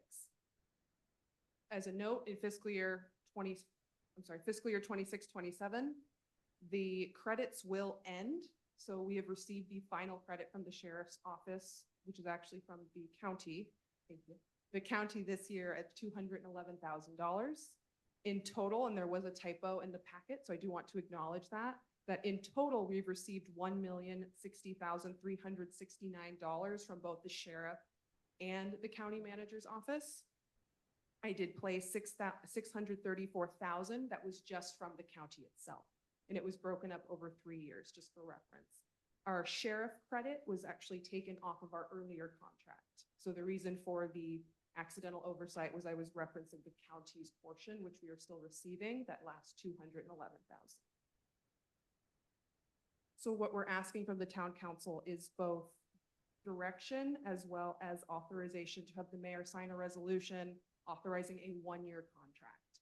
With that is if we have no success in communicating with the sheriff's office for a 1-year contract, we would need to return to town council to discuss the option that they provide to us. So I did want to provide a fiscal year cost created by our finance director just to review some of prior years, as well as in 25, 26, the number that was proposed and budgeted was 2.5 million, $2,511.362 was actually decreased and revised to $2,339,626, which is a slight cost savings of approximately $172,000. And I will open the floor for any questions. Great, thank you. All right, Mary, I'm going to ask you if you want to get started with questions. The question that jumped out to me is, are we negotiating with Woodside on this or not? And I understand that they're doing a 2-year contract. And I didn't know how that discrepancy happened. So we are not currently negotiating with Woodside for this specific 1-year contract. However, to your exact point, that is something that we're evaluating for a future contract. However, Woodside did just agree to a 5-year contract with the sheriff's office, so we would need to potentially wait or see if there's any type of transition we could plan with them. But at this point, they did just adopt a 5-year contract. Wow. Any other questions, Mary? No, that blew my mind. Okay, we'll let you Regroup. Yes, regroup. Craig, do you have any questions? Okay, Helen, do you have any questions?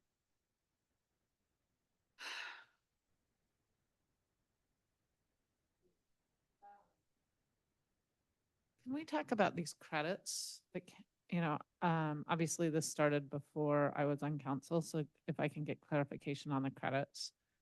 Are the credits, is that from like a pass through from the state? Like how did we end up getting these credits? And I know we negotiated, but like, how did that come to be? So the initial credit from the sheriff's office was a discussion with the Sheriff Corpus. She allowed us to retain our prior rate into about 6 months, I believe, that fiscal year to save us about $400,000, which was referenced, actually, it was $426,369. So then the remaining $423,000 that was in 25, 26. And the 24, 25.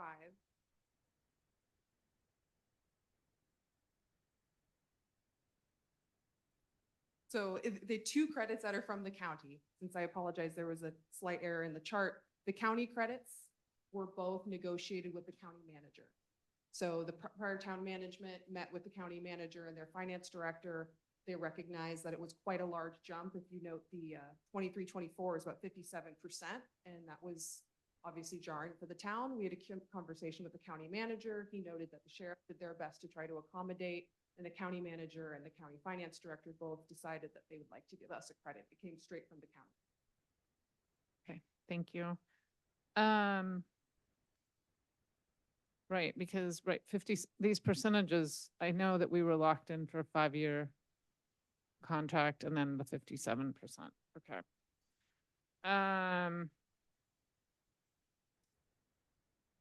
Are there any other towns or cities that we are trying to negotiate with still? So we're in conversations with every other city that is currently contracting with San Mateo County Sheriff.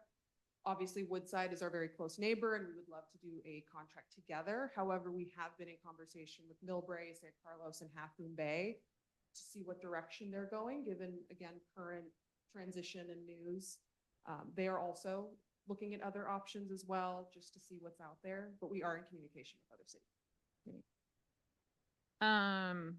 And then obviously we voted against using the conference room by the sheriff. Is there any discussion about trying to negotiate some, shared use of space so that we could get some sort of discount potentially? So that hasn't come up thus far. It's something we can explore as we move forward. Okay, thank you. Right, so right now we are really talking about this contract, right? And, Yes. okay. Okay.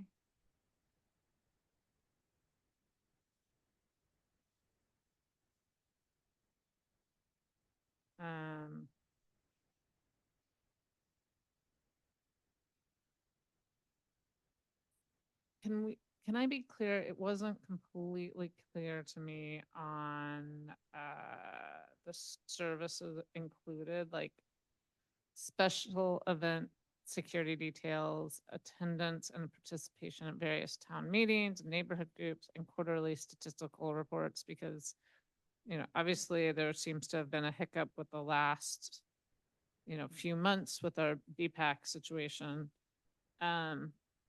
Like, can we get a refund for you know what I mean? Like, we didn't get the services we had contracted for. So going forward, like, do we want some note that if there is a, lack of, if they don't do some of these things, that there is a potential for a refund potentially or something? We can discuss that option with the sheriff's office. Okay.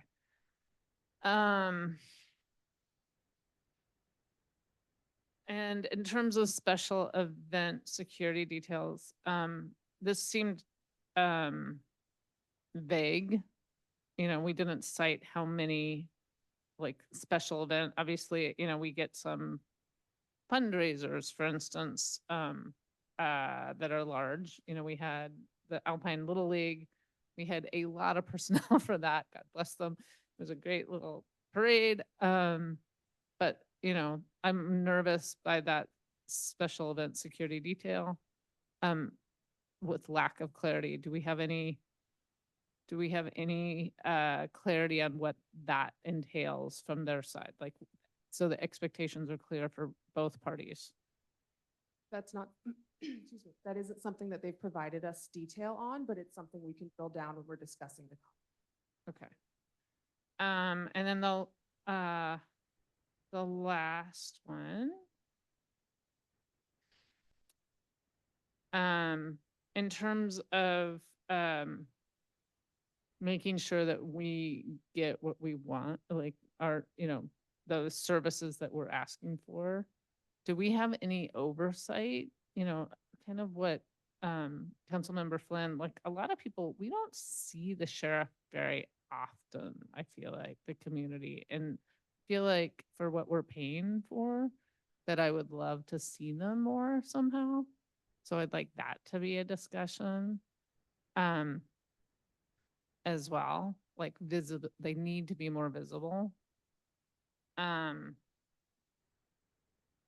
So those are my questions right now. Rebecca, do you have? So you had mentioned that there was 172,000 in cost savings this year. What was that from? That's from the proposed quote we received for budget for the 25-26 fiscal year was approximately 2.5 million. And we received a more recent quote from them, which is in the current contract that you have with you, for 2.339 million. So there is a decrease. Did they provide any explanation for why they lowered it? It was a sergeant position that they eliminated. Yes, there was a 0.25 of a sergeant, and I Oh. actually just discussed with our captain where that came from, as I was concerned about the service level. He noted that that is what Woodside currently has, the 0.25 of a sergeant. He said that's what they've had historically and was surprised to see at 0.5. So in an effort of goodwill, he made that stance for us, and they did remove it. And then there was also some equipment that they took about 45,000, I believe. So combined, to reduce the contracts. I wasn't aware that the captain wasn't going to stay, but because I had some kind of questions related to the budget, but do we know what the sergeant does? He's not driving around, right? So I don't know what people, I believe more of the role for the sergeant is administrative and supervisory. I believe as needed, they come on site for crime, but typically that would be left to the patrol.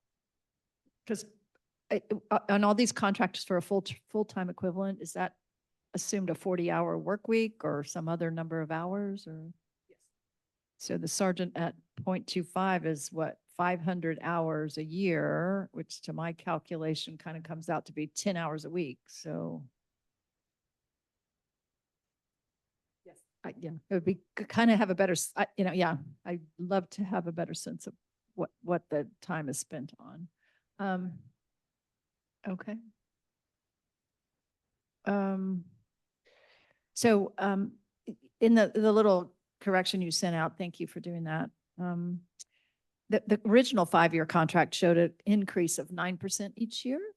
I don't think I saw, or maybe I missed it, for the one that's listed now for the 5 years, did they have a percentage in there or did I miss it for the next 5 years? No, it was just the 1 year. And then the bottom line is an estimate, is my estimate. But next year's contract is already going up automatically 211,000 for the expiration of the credit. Right. Okay. And then in the contract they sent us, the 5-year one, maybe you could clarify what the rights determination, it seemed to me that you have to give them a 1-year notice. The town attorney. Yes, that is correct. There's a termination section that provides a few different ways to terminate. The most straightforward way would be to provide a 1-year, a 12-month termination notice. And of course, that's the challenge with them giving us a 5-year contract and saying, well, you can just consider it a 1-year contract. Well, actually we can't, because the most straightforward way would be to have already provided the notice of termination. There are a couple other ways to terminate, but they're a little more problematic or uncertain. One way we could terminate based on unavailability of funds. But that would, I think, be a real dire consequence or dire situation. And then we also could terminate for non-appropriation of funds. But there's quite a bit of uncertainty as it provides that the town would be responsible for reasonable costs and expenses that the county incurs as a result of early termination. So that's unclear what that would be. Okay. So by my kind of calculation, we're already committed to 26, 27 based on that. If we would have had to have notified this past June that we're terminating next year's contract, right? So we're already Or we committed. could sign the agreement and at the same time provide notice of termination. But ultimately, this is staff recommendation to negotiate a 1-year agreement that would not have the same 1-year, termination requirement. And have we already spoken a little bit with the sheriff about this idea? 1 year instead of 5? So we have reached out to the sheriff's office. We've communicated briefly with their finance director, and our town manager did reach out to the sheriff's office. We have not heard back. Okay. Yeah, they're a little busy over there. And then I wasn't clear about the workers' compensation section. I get that they need to provide workers' comp for their sheriff deputies, but what is it on our side? What are we covering? Which workers are we covering on our side?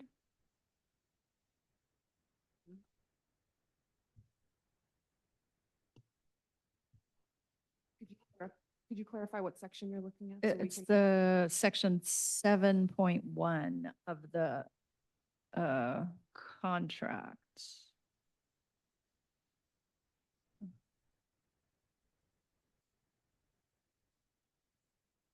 If I can get a page. It would be packet page 87, I think. Yeah, packet page 87.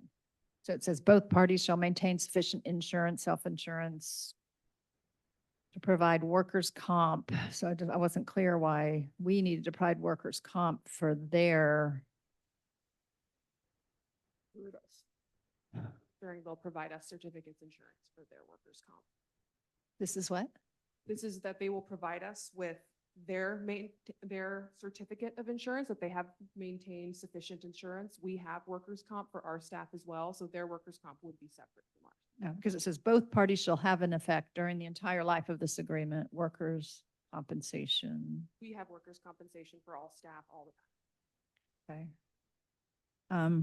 Let me go back to my list. So again, the overtime. So, yeah, Helen already discussed the vagueness of the services. The overtime, so we're contracting for 24/7 coverage, which already includes, I calculated 30% of each deputy's salary is overtime. And so it's unclear to me how they came up with that number. Most of what they provide to us is based on historic. I know currently the sheriff's office, San Mateo County Sheriff's Office is experiencing a high volume of overtime due to police officers. Right, okay. And wasn't there something I remember in the past that some of that overtime was actually vacation time and stuff that they got off? They just had, That's what they had told me. It would be 2 weeks vacation time, but Right, but they were- 30% versus, Yeah, that's fine, but I know there was it seemed an odd way to report it. Yeah, and it said that the contract seemed to suggest that if we needed additional coverage, we were going to be charged at the overtime rate. So in my mind, you just assign a different deputy who hasn't maxed out their overtime, their regular hours, but okay. Do you know if attending court hearings is a standard part of a deputy's job, or is that an addition to be billed at overtime rate? That's a standard part of their job. Okay. And do you have any sense of how the deputies keep track of their hours or their mileage or the areas covered in a particular day? You know, if they're required to, I would think they were really required to track all that, since they also have to go to Los Trancos, they also go over to Woodside. It's a little unclear to me how they divide their day, if you will. So typically based on each supervising sergeant, they would be assigned certain areas. We have one, so they would be covering all of Portola Valley based other than if they were signed a report or had to arrive at a residence. I believe I would have to confirm, but many of the police cars in San Mateo County have cameras or have GPS trackers in them, so they can ensure that they're reporting to where they need to be, but we don't have the current information for the sheriff's office. We can grab them. And do you know if it's mainly car cops? I don't know the right terminology, or motorcycle cops or e-bike cops, or, you know, what they're actually doing when they go around the community?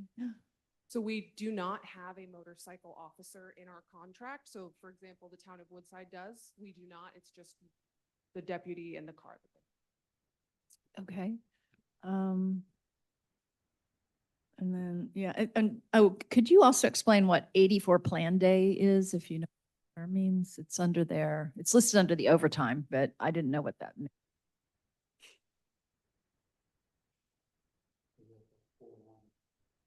Yes. 40. Which is what comes out, Yeah. 24/48. Thank God we don't have them on our payroll. They have, it's shift differentials, and they have FLSA. And so even though that's an 80-hour work week, or it's an 80-hour paid shift, they're actually paid 84 hours for a shift or for a pay period.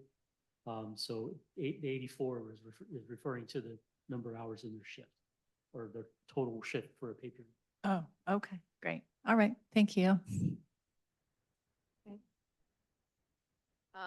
All right, so I want to make sure I understand what we're being asked to do today.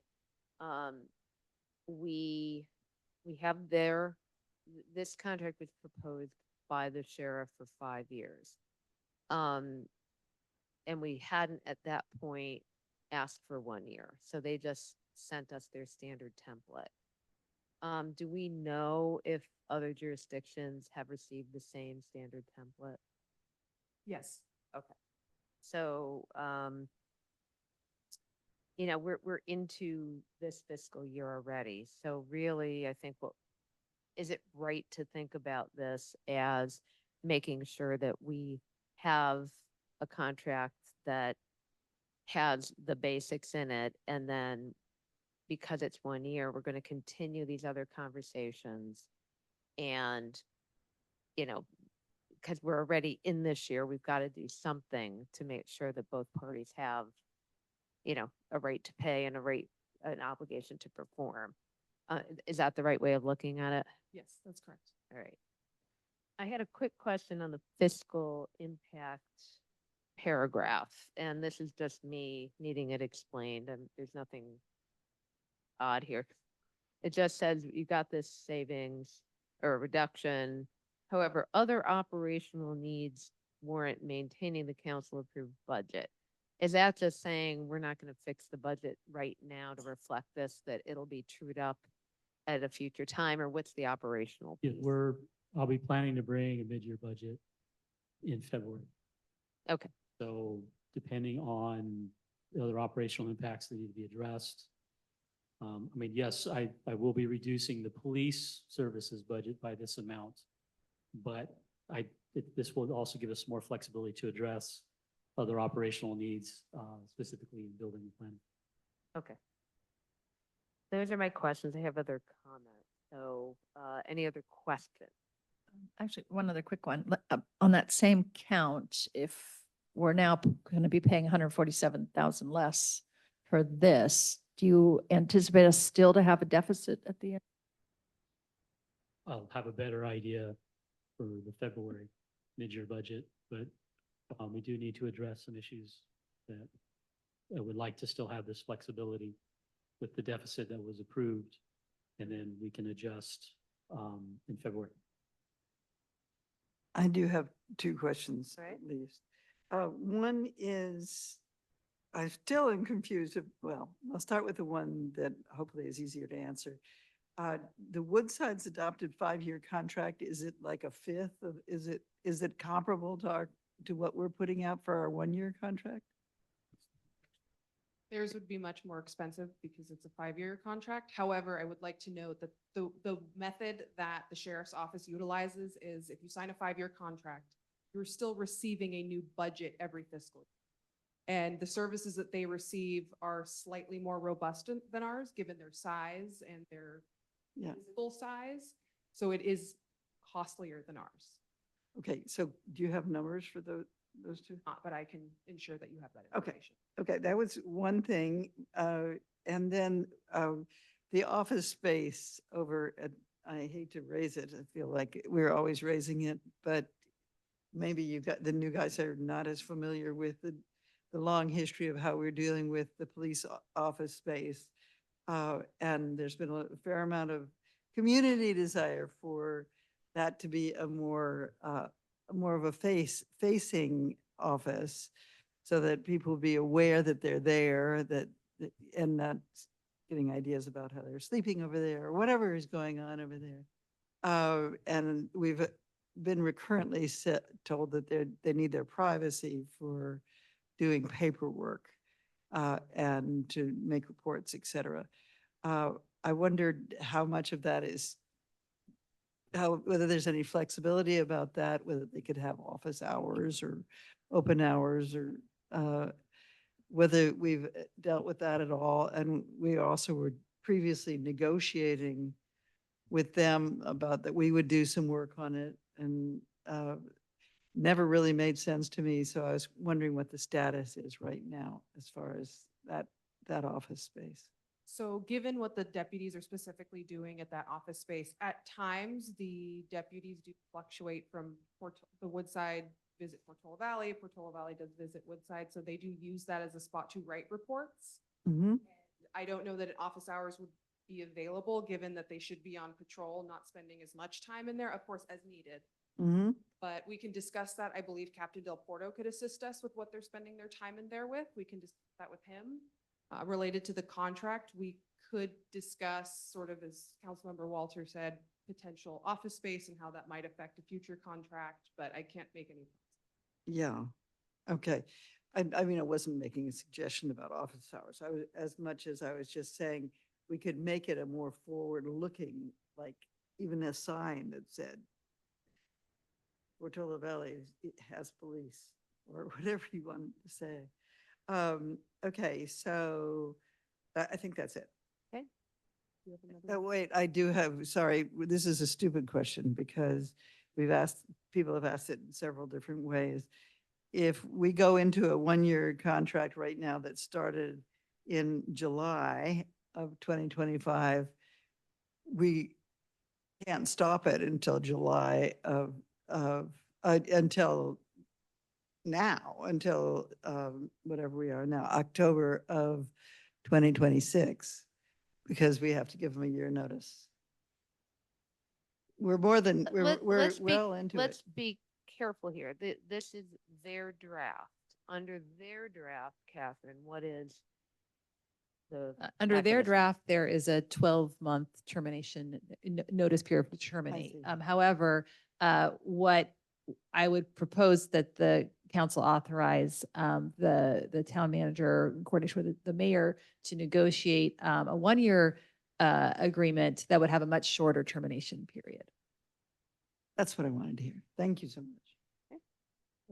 Okay, so this is a strange one, but I just want to make sure. I really am concerned about the militarization of local police forces. San Mateo County Military Sheriff Department does have some military equipment, like a tank kind of thing. I don't know what you call it. I'm not really a military person. So I would ask also that we make sure that we are not paying for any type of militarization of our local police force. Thank you. Understood. Thank you. All right. I'm gonna bring it back for public comment. There's no one in the schoolhouse. There is one hand raised, 7562. Go ahead.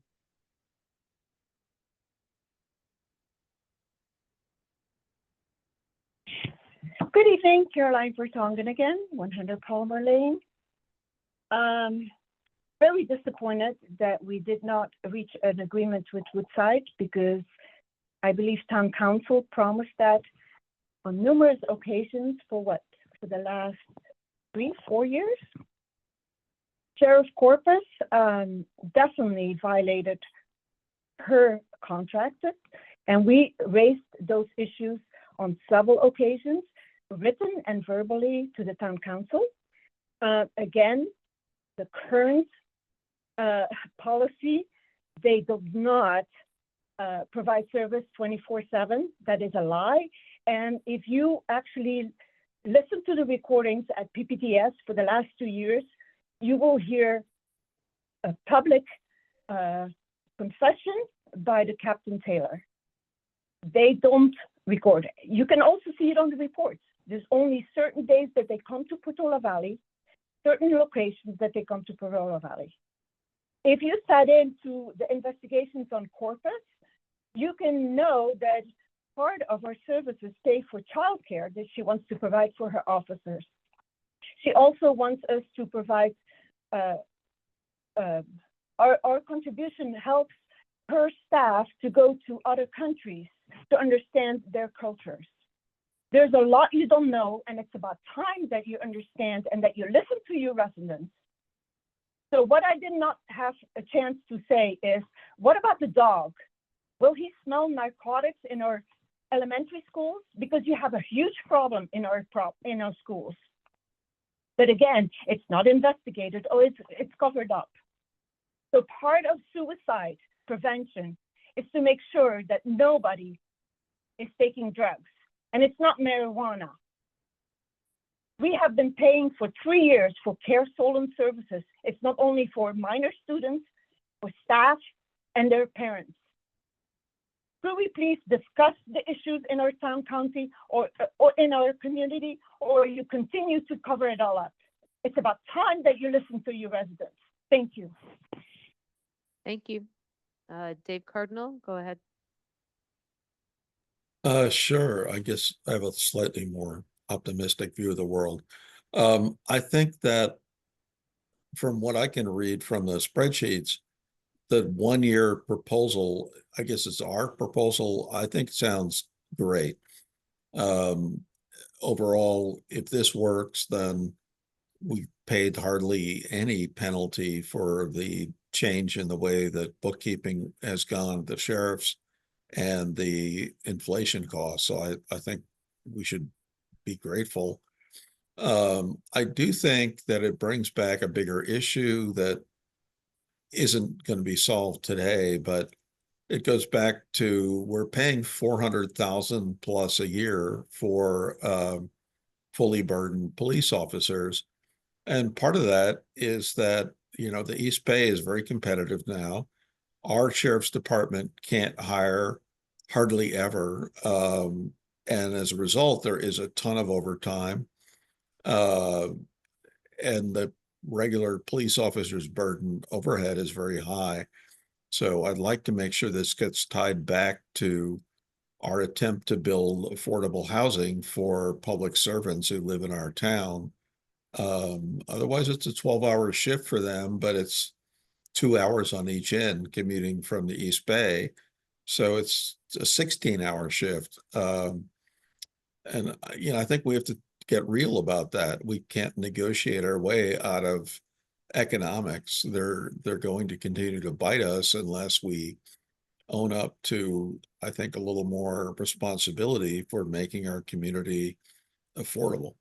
But I'm fully supportive of this 1-year contract if we can get it. I think it'd be great. So that's it. Thank you that's it for me. Thank you. Thank you. All right, I'm not seeing any other hands online. So we'll close public comment, bring it back for okay. Christy got in just as I was saying that. Christy, go ahead. Yeah, just a question on our supportive services, 161,209. Maybe you could explain that, page 95 or 11 of 12. And then our town obligations, office space, supplies, furniture, janitorial, light, water. Are we building that into the contract, and are we getting a discount because we're offering that? Thanks. Thank you. Corey, I don't know if we have any ability to comment on that, but it might inform discussion. So if you can, go ahead. So there's one area of support services that is defined in the contract, if I was hearing correctly the question, and that's related to records and vehicle release fees, accident reports, crime reports, and good conduct letters, all managed by the Sheriff's Records Bureau. So that is one area of the support services. Sorry, I might have missed the other part of that question. I I apologize. think she cited around 100K in charges. That was 161, 209. 161,000. So I'm only aware of what I listed is what they provide for support services, but we can dig in and Yeah. see. Okay. Thank you. All right. I am closing public comment now, and gonna see if Craig wants to start the discussion. Sure. I don't have much. A couple of things. I didn't really understand Dave Cardinal's comment. Maybe Tony, you could help clarify that. I mean, the contract's gone up. I mean, this 1 year is basically just a 1-year version of their 5-year contract, as I understand it. Am I missing something? Yeah, this is their year one costs, and then they will propose another, whatever the costs are going to be for 26, 27, then 27, 28, 28, 29. But guaranteed that there's going to be cost increases every year.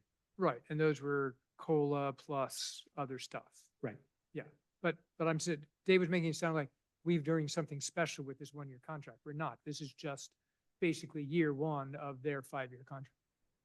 Yes, but if we negotiate a 1-year contract, then we can reopen. Sure, yeah, no, I understand the advantage of a one-year, potential advantage of a one-year contract is it lets us negotiate again. But there's nothing magic about the numbers. Well, the magical part was the reduction in costs from 24, 25 to 25. Right, and that's the 211, yeah, got it, so, okay, so that was that piece. So then my comment is, as you guys negotiate, I mean, one thing I would like to see is what constitutes their overtime, and not in a general like, oh, it's stuff, but just like maybe a monthly, like, here's how much overtime and here's what it was. Because my concern is if we ask for something or they do something for us, do we have any idea what the costs are? Because maybe we'll say, okay, maybe it's not worth getting the sheriff out here for this thing. So I'd like to see that. And the other piece is on terms of regular time, like how much are they really in Portola Valley? Like, are they really here 24/7?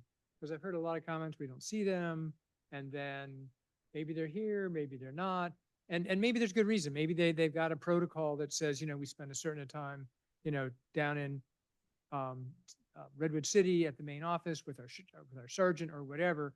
But it'd be nice to know of our, 24/7, how many hours are they actually in Portola Valley? So I think those would be my asks as you're working in the negotiations, is I'd like to just make sure that we understand what those numbers are. I'm not trying to change them, but I just like to understand. Thank you. Thank you. Helen, do you want to comment?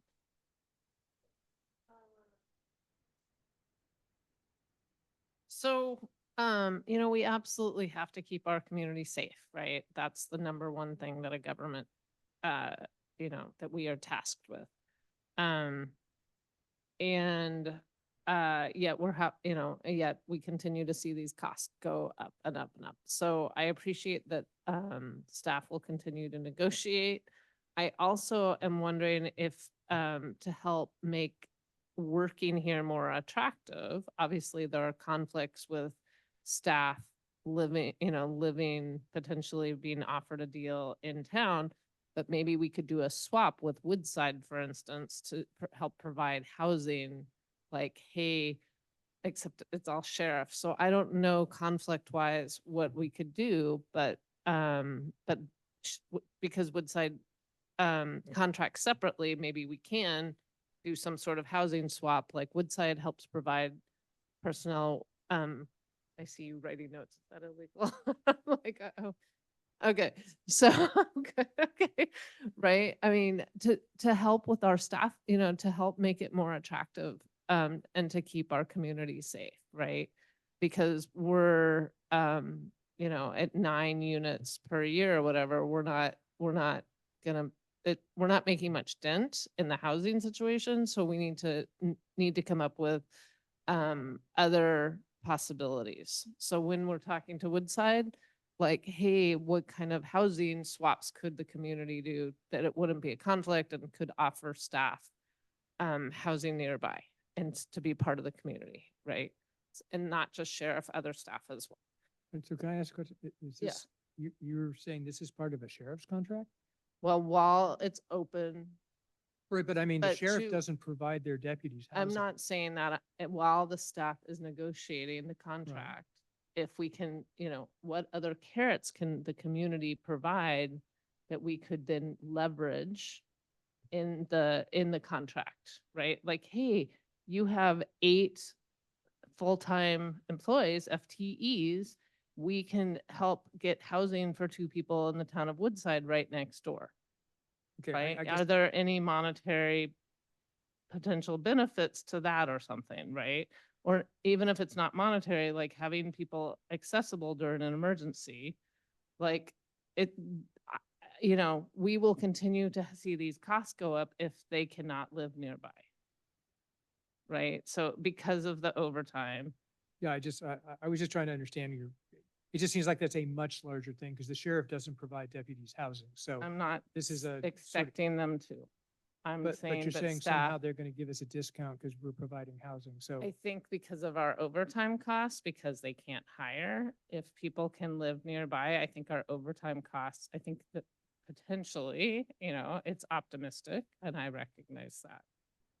But, when people have to live across in the East Bay because of the housing costs, right? Yeah. Especially for the new recruits. but they don't pay them overtime to drive to work. They pay I 'em for- understand that, but then you have but they're having such a hard time hiring that then we're seeing more overtime costs because they're having to fill the gaps because they don't have enough personnel. Well, we can throw that in the mix for further comment. I don't want to just focus on Right. that Okay. in and So- of itself. So anyway, I support overall, I support a 1-year contract. I appreciate that idea particularly because the sheriff corpus, while that issue gets resolved, hopefully in a year, we'll have a better, more stable department. We'll hopefully have a new sheriff in town. We'll be in a better situation long-term to decide whether we want a longer-term contract and as well as working with the communities of San Carlos and Half Moon Bay, et cetera, who are also using sheriff services. Mhm. Okay, thank you. Great. So Rebecca, do you have any comments? Yeah, so, of course, public safety is very important. Though our crime rate is pretty low, we're quite fortunate in that.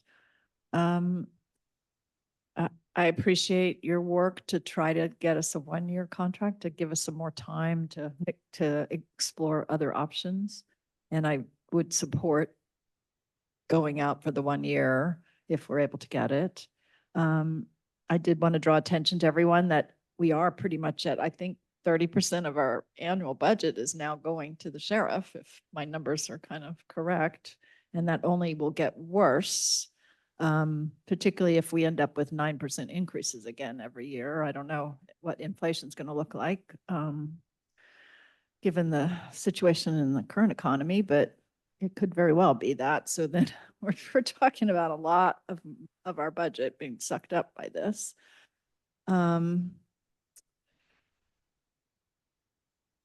My biggest concern is what Councilmember Walter brought up, and I mentioned as well, is just the vagueness of the contract about what services they're really offering to us. It's just very unclear. I also agree with Councilmember Taylor about the need for a little bit more diligence in tracking what exactly they're doing. I mean, how much time are they in Portola Valley patrolling? How much time are they at the court? How much time are they spending on paperwork? How many miles are they covering each day? This is kind of stuff that I think would be reasonable to ask for. Of course, it probably adds administrative time, but we've got AI. I'm sure they could track this kind of stuff. Because I have to think about this sort of in a realistic way.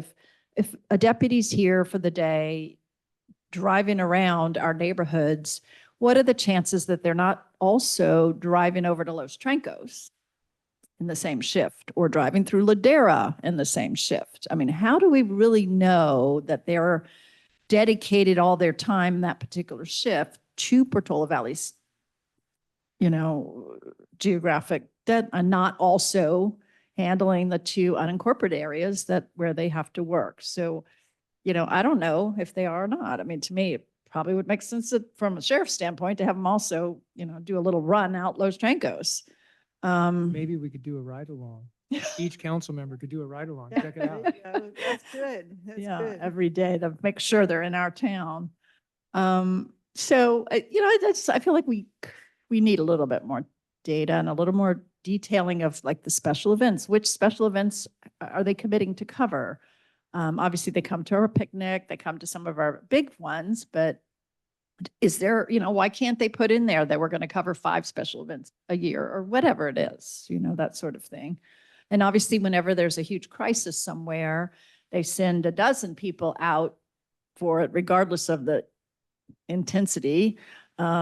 So that, how does that get covered for our hours? If the crisis is in town versus a crisis across in Woodside, I have a lot of trouble understanding how they're tracking their actual hours working for us. And given how expensive it is, every minute, I didn't do the calculation, but it's a lot every minute that we don't, get service. So that would be my biggest feedback, is just to see if you can't get a little bit more detail about what exactly they're giving up. And then just a question that I didn't ask before, and I don't know if you would know this, but the sheriff has like a, I don't know, $300 million budget or some enormous, absolutely enormous number. And I don't know if it's possible for us to get an actual copy of their budget, or if it's just too intertwined with San Mateo County's budgets. But they do so many more things than just deputies patrolling. They have crime lab, they have jails, they have all this other stuff. Obviously those services are offered to us as part of being in San Mateo County. So is that just already covered through our taxes, through a big chunk of our taxes going to the county? Or is there some additional fees for like the crime lab or whatever? I don't know. The San Mateo County budget does break down. They have, I think, 5 or 6 separate divisions. And yes, there's crime lab and probation, jails, and there's also the deputies. Majority of their budget is funded through taxes, property tax. But we get so little back compared to Redwood City or compared to. County, Woodside Fire, all receive more in property tax revenue than the town does from the residents. But there's also contract services that the sheriff's does contract, so that also goes into their budget. But then there's also fines and forfeitures and other fees that are in their budget. But the budget is available on San Mateo County's website. Okay. Do we get the fines, some portion of the fines back? We do get a portion of the fines, yes. Not Okay. Yeah.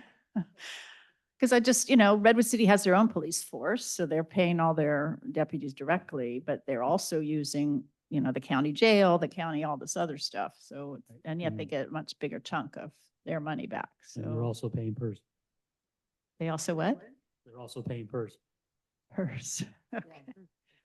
So, yeah, I don't feel like we have any choice at this point, but to, kind of move forward with the 1 year and hope that you're successful at negotiating that. And I appreciate all the work that's gone into this. And then I just wanted to say one quick thing, just in reference to Dave Cardinal's comment about the budget not going up too much. If you looked at the course of the past 10 years, in 23, 24, the budget went up 57% after 4 years of 9% every year. So it's, it was a pretty hefty jump. So the fact that now it went up 5%, it's a little bit big whoop, it's like, it's a lot of money. Thank you. Okay. Mary? I'm very satisfied with the work you've done on this, and I'm in full support. Okay, great. All right, so I am very mindful that the sheriff gave us this draft. They gave us a 5-year draft, probably because everybody else is being asked to sign up for 5 years. And others have, Woodside has.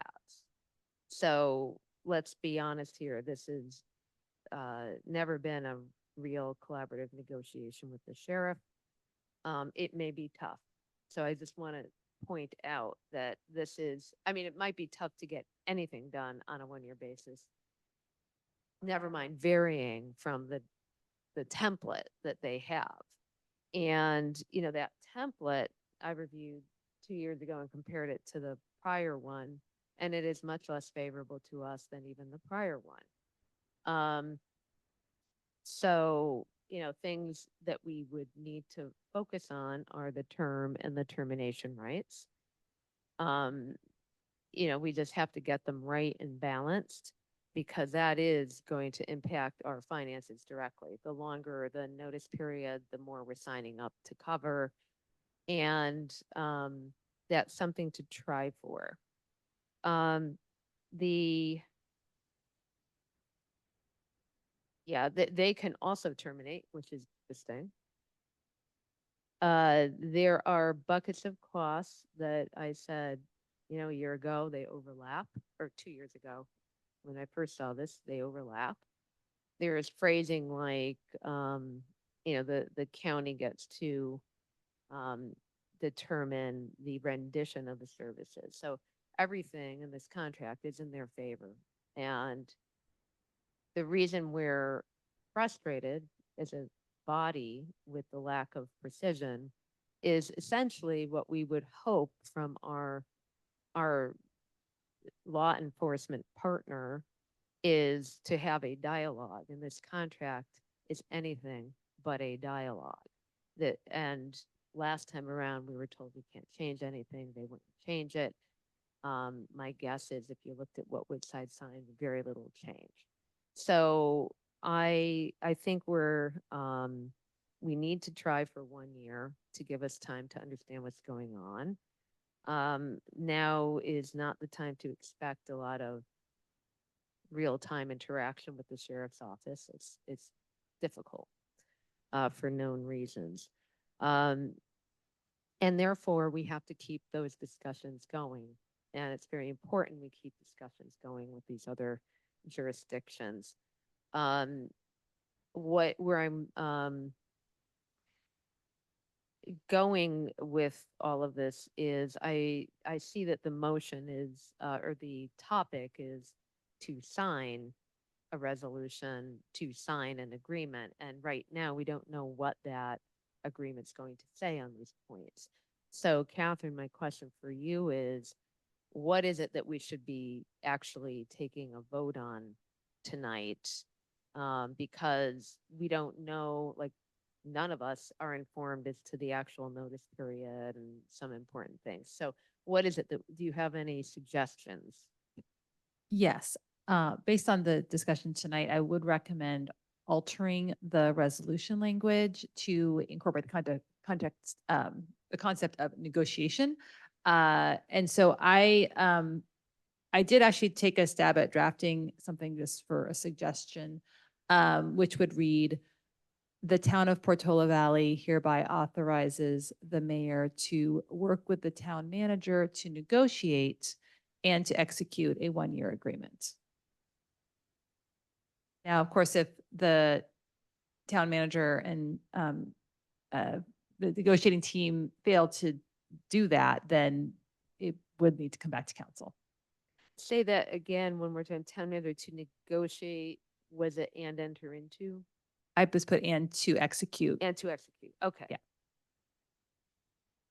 Okay, and is there any need to give more granular direction? We've got general direction here, but say we aren't able to get any traction on getting a discount for any housing. Like what is it that the town manager and the mayor need to be looking at in order to decide whether to bring it back to council? Like if it's not 1 year, then that's clear. But is there anything else coming out of this discussion that the parameters around which we need to come back?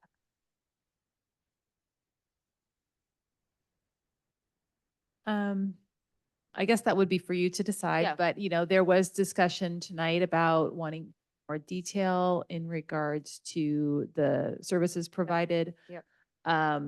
There was Reporting. visibility, Yeah. I mean, really a number of items. Yeah. So I guess the manager and negotiating team have heard all of those, heard all that input. And I mean, one option would be to say, obviously, if it's anything if we don't get the 1-year agreement, we have to come back to council. If we get the 1-year agreement, but they also say, but we can't do any of these other things, Right. maybe that's a decision for council. Do you still want to see this Yeah. again, or would you want to Yeah. authorize it? And that's why I'm asking the question, because I think that's very likely to be the case. And we need to have, from my point of view, we need a contract.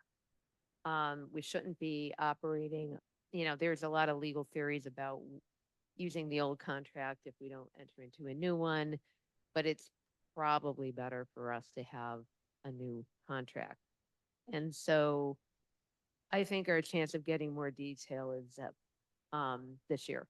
It doesn't mean we can't get there later. But for me, I think if we try and fail to get some of those optimized points, I do want each council member to comment on, does it need to come back from your point of view? Or would you say, as long as you try, you can make a decision to enter into it? Because I kind of want to know that. There's a downside to bringing it back and not getting it done because we can't get some of these terms. But it's a discussion point for you all.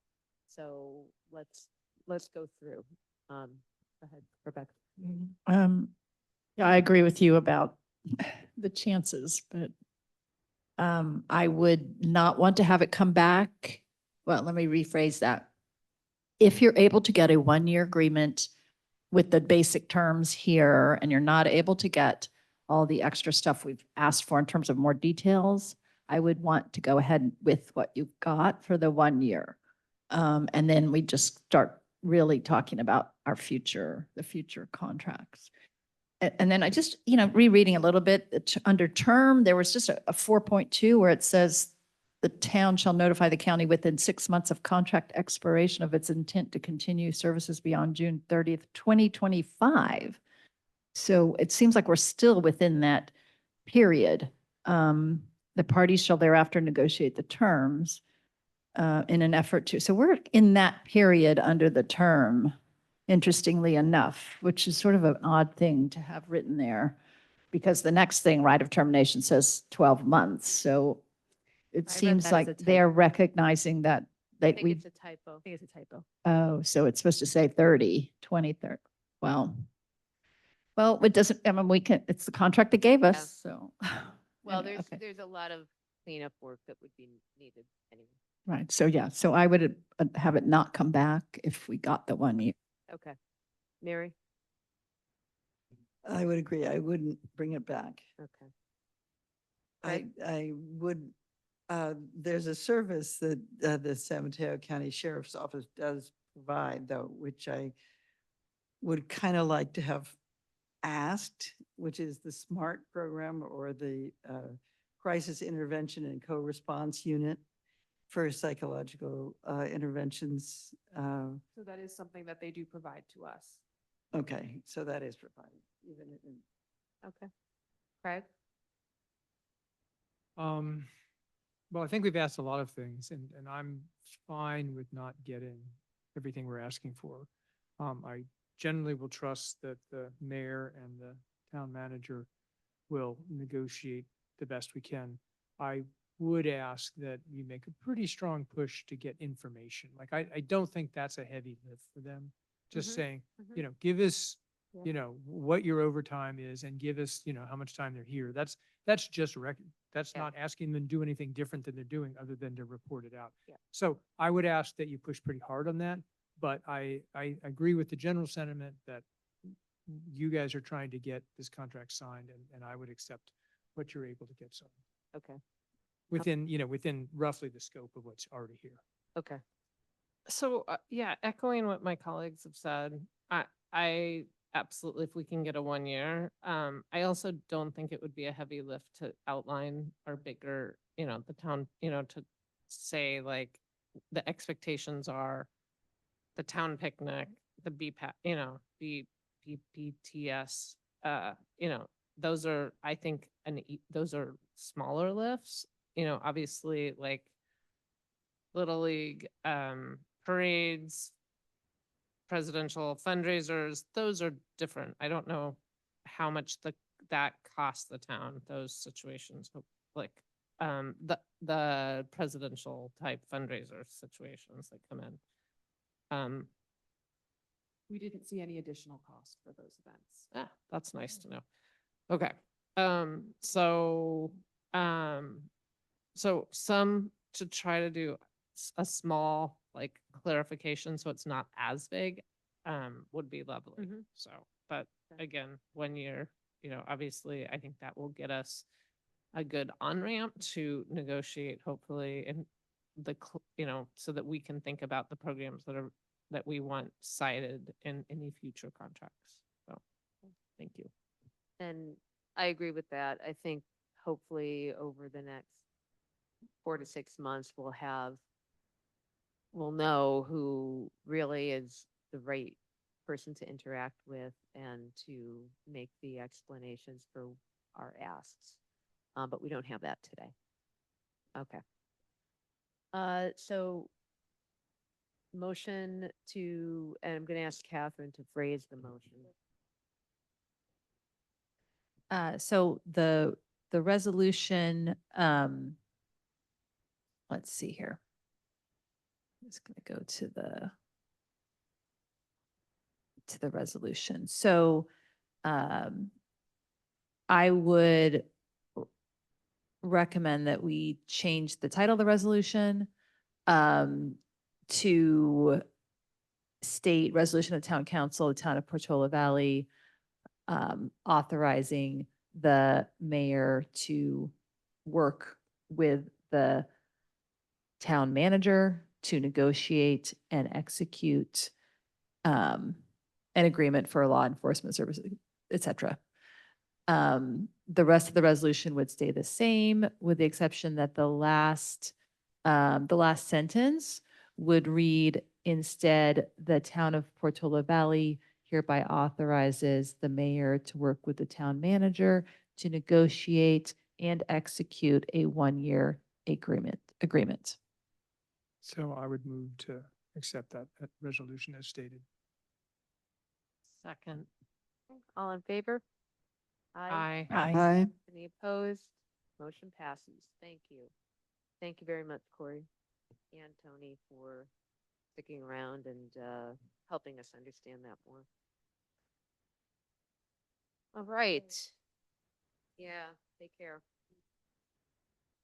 All right. The third item on the regular agenda is just a bring down of the post-adoption plan timeline. And the major difference is in the footnotes. Sorry to do that to people, but the this is a bring down. We had another one in June.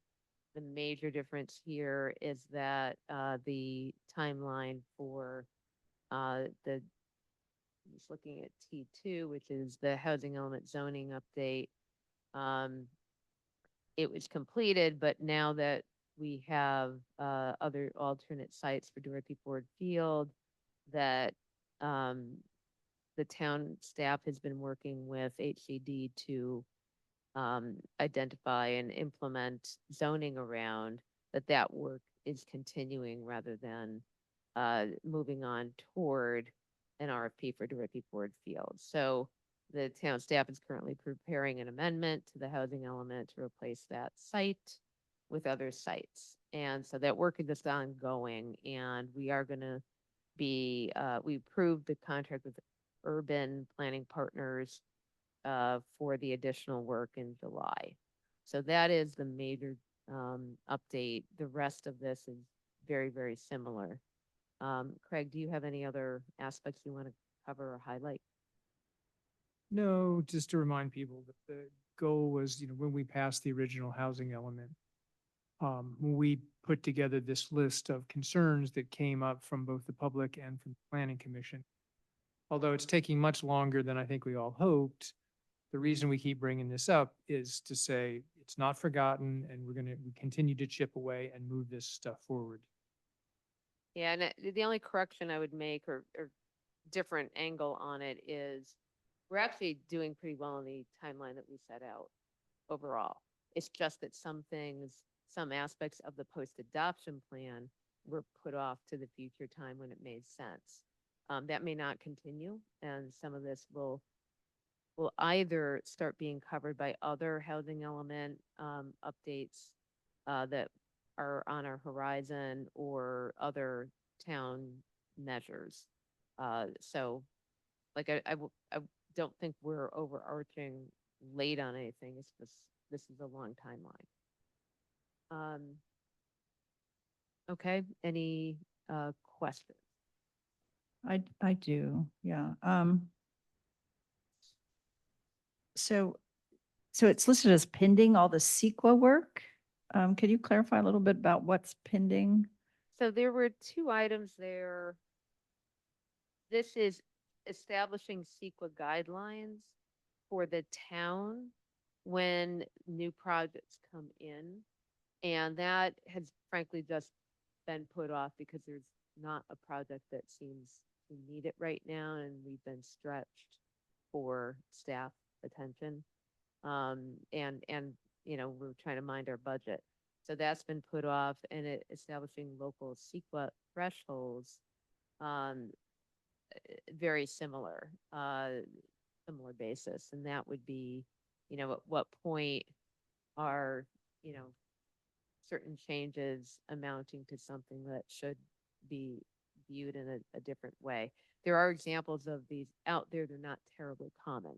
So we can do them. They're just pending because they've been put off a little bit. So if I'm understanding what you're saying, the CEQA, you're trying to find, the idea is for the project to find other CEQA determinations for particular projects that we might be able to kind of copy, if you will, or. Yeah, so if you scroll down, I mean, it's been in the packet before, but is to comply with state requirements and adopting local CEQA guidelines. Some people would just say, we'll just cross-reference the state requirements, but you don't have to. So it's an analysis of what we would need to be doing around the local CEQA guidelines.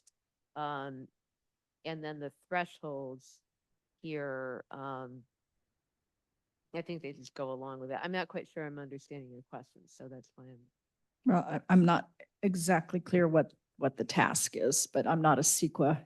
Don't mean Right. I'm not a CEQA expert, so it's a little hard to, but okay. Right, yeah. So I guess my other question is kind of about the budget.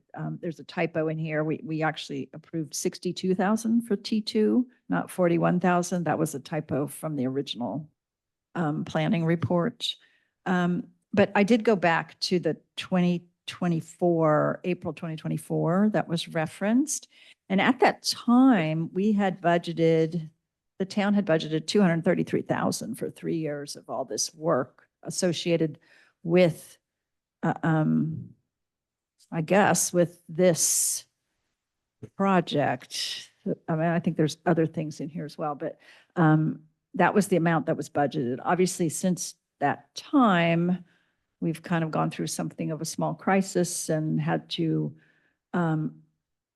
retract, I think, some of that general fund and revert it to other functions for the town. So when it says the budget for these activities has been approved in April 2024, so no additional impact is anticipated, I'm not clear on where the budget would be for all these items now. Is that correct kind of understanding? Well, I think the budget, it was really hard to peg on some of this. So it was more adopted with the mindset of if the budget for a line item is starting to get out of hand, if the actual work gets out of hand, it needs to come back for discussion and separate approval. So we can ask Tony to do a true up and let us know how it's going. But my sense is, other than the housing element, the site replacement, that did require work. Is there anything else in here that's gone over any anticipated budget? And we can ask him to help us understand that. But we've been trying not to use staff time on anything that's not So that comes to my next question. As I kind of go through the different items, it seems to me that all of them will require significant amount of staff time to actually accomplish, more or less. So given that we don't have the current funding for that, what is your sense of how we will manage to accomplish this? You know? Well, some of it, like I said, the timelines are staggered. So as these timelines, the initiatives get triggered, we can bring it back if that's something people want to do and say, what are we doing and what's the scale of it? But Tony did, I think it was Tony, look at what we were projecting. It probably wasn't Tony, but the finance experts were looking at this saying, okay, we think that's round about a ballpark fair estimate for what that costs. So I'm not quite sure Well, at the, we've been spending against it all that much. So we can look at that. We've been avoiding use of staff time wherever possible. right. Are there any items in here that the subcommittee members yourself would actually work on? Or is it everything kind of dependent on sort of setting up a working group, working with the WPC, whatever, working Public Works for T5, there's, Well, we haven't adjusted the expectations or discussed it as a council. Frankly, I think we've been trying to deal with other things in town right now, including activities around the housing element, which I think we all agree we want to make sure we're compliant with the requirements that we signed up for. So that kind of overlaps with some of these objectives. But more recently, at least for me, I've been focused more on making sure that we're compliant with, what HTD expects as of the program. We are behind on that, but there is an overlap here. yeah. And then I guess my other question is about, you did develop a policy for the housing funds, and that was completed last year. But I think as we went through the Willow Commons, is there a sense on your part as part of the subcommittee that we need to update with a lot more specifics to that? It's up to the council to decide whether it is. I mean, it was a gating item toward making any funds available, and that was our goal. Our goal wasn't to be more granular, but that opened the door. Now, as a council, we can decide to get more granular on that because there's probably some utility in that. But we've been resource constrained and budget constrained, so we've decided to focus on what we can, and that hasn't been progressed. Okay, thank you. Mary? Okay. Greg, any comments on it? Okay. A couple of questions.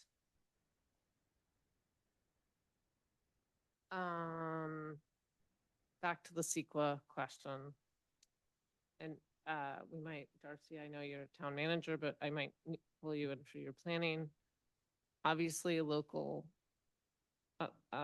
jurisdictions have land use authority, but to establish CEQA guidelines, my understanding of CEQA is that the guidelines are pretty much established at the state level. That is true, but local jurisdictions can adopt local CEQA guidelines. And I think where I've seen them most helpful is thresholds of significance. So CEQA does just defer to local jurisdictions to adopt thresholds of significance. And that can be very helpful in the initial study or an EIR, because often for example, when we hire a consultant to do one of those, they come back to us and say, well, what are your thresholds of significance? Are they in your general plan? Are they, do you have objective thresholds? And to be honest, our general plan is quite dated and may not have those. So they would provide clarity in that area. Great. Thank you for the clarification. So I wanted to be clear on that and what we're in terms of the insurance availability. Can I get clarification on, obviously, insurance is challenging for 30% in the state who live in the WUI. So what was it's unclear to me about for T5. Right, so this is a project that WPC took on of both trying to find out like who's getting their insurance canceled, just getting a better understanding of how available insurance was in the town. It wasn't our goal to make insurance available, right? It was more availability, like how available is it? How many people are getting canceled? And obviously the insurance commissioner has, stepped into this and basically changed the modeling rules and a bunch of other stuff. And at the same time also required that major insurance companies insure within the WUI. So there's a lot of changes that are going on here. So it was more just to make sure that we as a council were kind of aware of how available insurance was for our residents. Okay, thank you for clarifying. And the state has backfilled in the most recent budget, the backfilled on the FAIR plan for those of us in the FAIR plan, so that so it's not going to be insolvent in the near future. I can't speak to the far future. Can I also, milestones, can I just also, something that I don't see in this is the initial ad hoc housing element committee, which was different from the ad hoc housing element site evaluation committee. That one has never been reconvened or anything. So I just want that noted, that they were, initially convened and then they were never consulted again. So, and they are the ones that had voted for Dorothy Ford Field. So it's just pointing out that they're not in this document at all, right?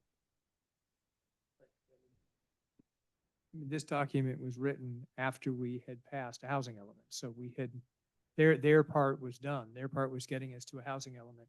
This was basically trying to get the rest of the public comments and particularly comments from the PC, because, part of that negotiation was there were a bunch of planning commissioners at the time were like, I think this is wrong. And we said, look, how about if we agree that we're going to pass this housing element, because we're basically up against a deadline, but we will continue to follow up on these things. And that was basically what this is about. This is making sure that we followed up on some loose ends is too loose a word, is not really quite the right term, but there were a bunch of questions that weren't being answered in the housing element. And this was a way of saying, yes, let's approve this and we will continue to work on that. And particularly, I mean, the biggest thing was to, the whole question of, can we have a sunrise and then pursue it and make sure, like, if we're going to say we are interested in this, then let's make sure we convene a site committee to try to find alternate sites and continue that process. I mean, that was the biggest thing here, but there were the other ones that are here as well. Right. I mean, yes, it was an interesting vote for that. I voted against Dorothy Ford Field at that point, on that committee, but I do wonder sometimes if we are lacking community engagement and where we are. Like, I noticed in the Palo Alto Daily a couple of weeks ago that they didn't even know that we had that we now had a certified housing element, right? So sometimes, like, I know staff does not have the bandwidth for community engagement.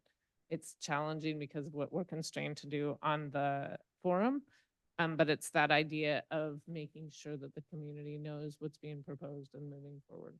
Because there are, 5 people left online, 10 people, God bless you guys who are online still. There's no one in the, audience here. So sometimes, again, like how we make sure that the community knows what's going on here. And it's like, and I appreciate that the town manager is trying to do a new blog. So we're kind of combining comment and question sorry, here. So I'll yes, I just know I note- got a little off track. Thank you, Mayor. Okay. Okay. Those are my.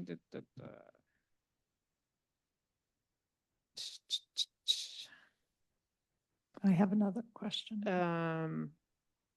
Can I also, can I ask a question on housing funds policy for use of inclusionary funds?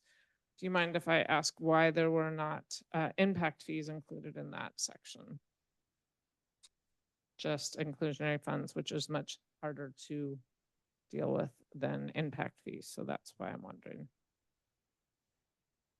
So at the time, we had the money from the Blue Oaks, and that money was, the property was eventually sold, but that I think it was a loose term, and Craig, correct me if you recall differently, for that bucket of money is significant, and we got to figure out how to use it, and we need to have a policy around it. It wasn't a general question of what are all the sources of money that we could get or impose.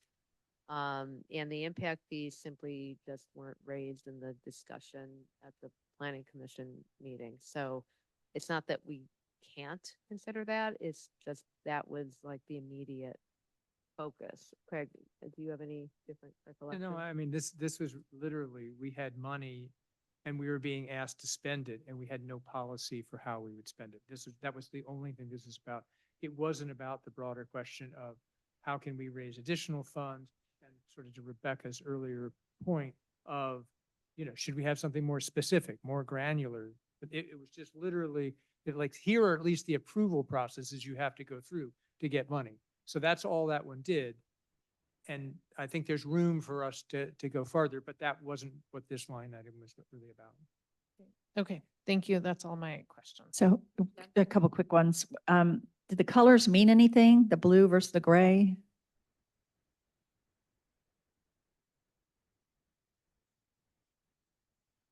Oh, aren't they just different colors for the different line items? I can't recall, to be honest. Okay. We haven't touched this since day one. Mhm. So, and then the other question I have is about T2. Obviously, the original housing element zoning was completed, but now we've introduced a T2.1 now for the new one, and we have a budget associated with that. What I wanted to get was just sort of a real update on that. If maybe the town manager would have any information about that, because we did sign the $62,000 contract back in July. And when I went back through that, it did say that the kickoff was scheduled for August 12th, and that a draft actually was supposed to come back from Urban Planning Partners on September 23rd. So that was what, 3 weeks ago. So I'm just curious where we are with that draft. Yes, I met with Urban Planning Partners today, and I have been meeting with them weekly or bi-weekly since August, and it's just taking more time because we had some staff transitions. And frankly, we want to be ready to go to HCD and present information to them that's very detailed and thorough, and we're just not that stage yet. But the next steps would be to meet with HCD and present what the town council approved in July. There are 3 sites, and in the approval, there's even notes about the density, the number of units on each site. So what we're doing, for example, is refining those to meet the different income categories, low, very low, low income, moderate, and above, and refining that. And then we're really just trying to present to HCD the most well-documented and thorough presentation. And so, for example, it has taken time to gain that information. So been meeting with different members of the community who are on the, I'm going to mess up the name, but the ad hoc. The site evaluation. Yes. Yeah. Yes, the site evaluation committee, we met last Friday. We're meeting again in a week and a half, and they were able to bring me and the new interim planning and building director, Steve McHarris, up to speed. And Terrence Grindle, special projects, is still working on, but frankly, it's just taking time. So I don't have a date of when we'll be before you. It needs ultimately the draft amendments, which include a zoning code amendment, need to go to the planning commission first and then to the town council. And do you have a sense of how many hours Urban Planning Partners is using up? Or are they still on target on what they've accomplished to date? Or Sounds like a lot's happening on our end. A lot more is happening on our end than their end. So their time frankly is fairly limited right now.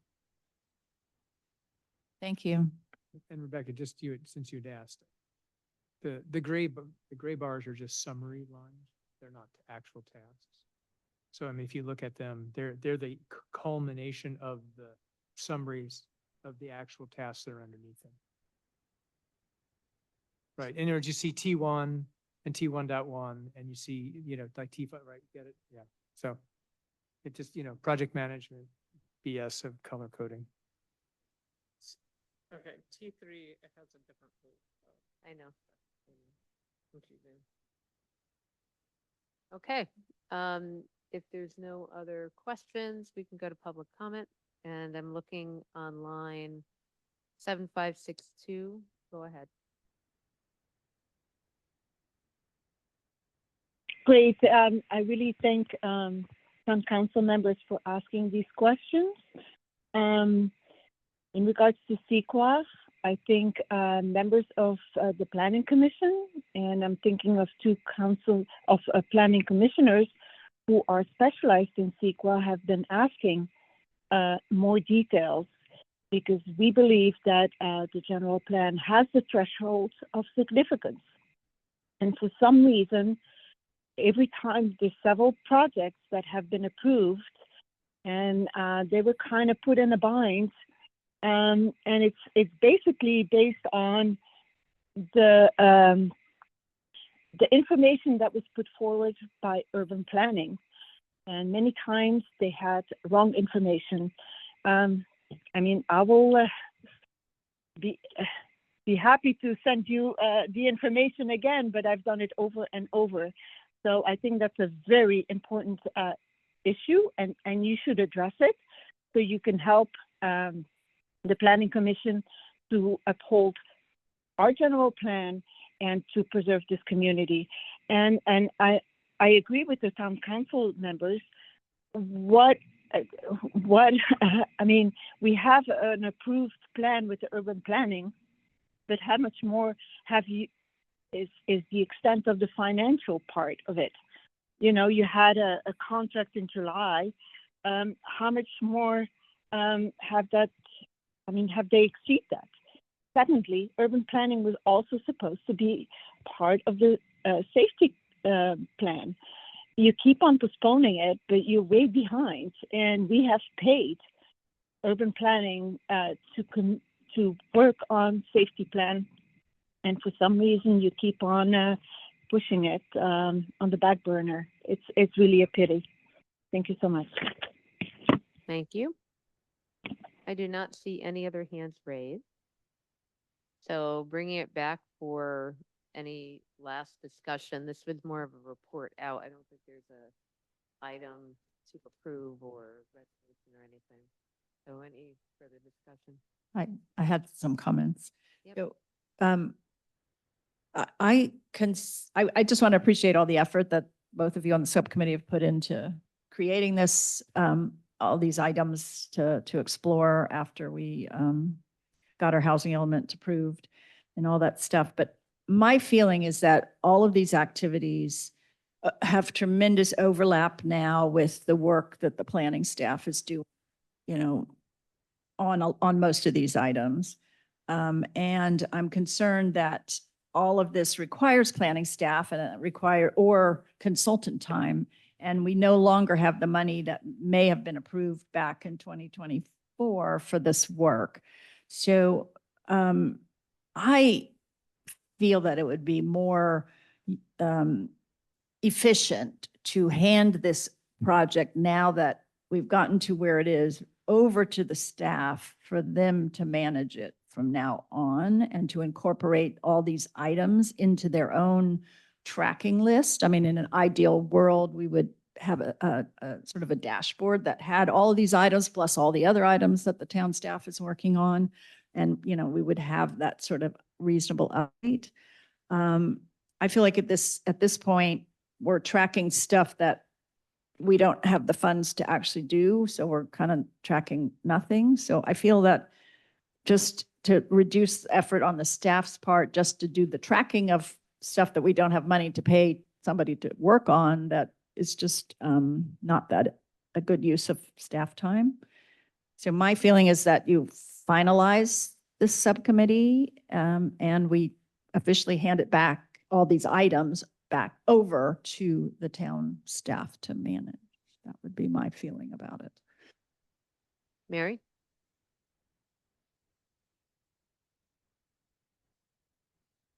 Just to clarify, you're talking about Greg and well, that I think that's a little bit up to Craig and Judith, but it's an interesting idea. I think I appreciate the report.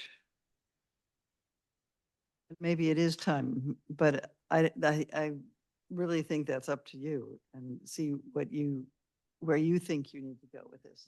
And a little bit like we did with the site evaluation committee, it remains a great resource, all this work, but you can feel that you've taken it to the perfect conclusion.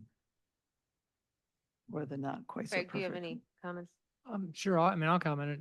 So I think the goal of this was to keep it in front of the council. I don't think it was intended to be a project management list of the actual work. So I agree with you, Rebecca. I think a bunch of this stuff is going to get done by staff, and part of it is part of the housing element, and part of it's just stuff that people just recognize needs to get done.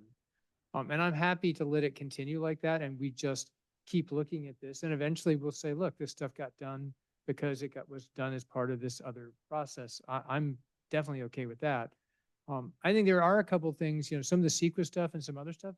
At some point, the council, because we did adopt this, if we're not going to do it, we need to make that decision. I don't know that we're ready. I'm okay with the CEQA stuff continuing to get pushed out because I don't think we have funding to do it right now. I still think it's a good idea, but I would say if it didn't get done until, as much as I hate to say it, 2027, I think that's okay. Now, maybe from a process point of view, closing down the subcommittee would be a good, so it doesn't hang out there. I'd be okay with that part of it. But, that was really the purpose here. We're not doing, there's not a lot of extra work going into this other than, when like Judith did the update and then we're talking about it. So that was the goal, is to make sure that the council sort of said, yeah, these are things that we committed to, and we're continuing to just make sure progress is being made. So I'm open to suggestions. I don't have a hard sense of, oh my God, we have to keep this.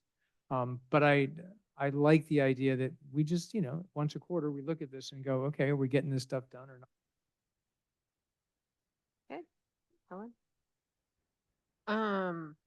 So I actually agree with Councilmember Flynn. Thank you. And handing it back to staff, but I also like the idea of having things come back in front of council. I'm not sure it needs to be quarterly.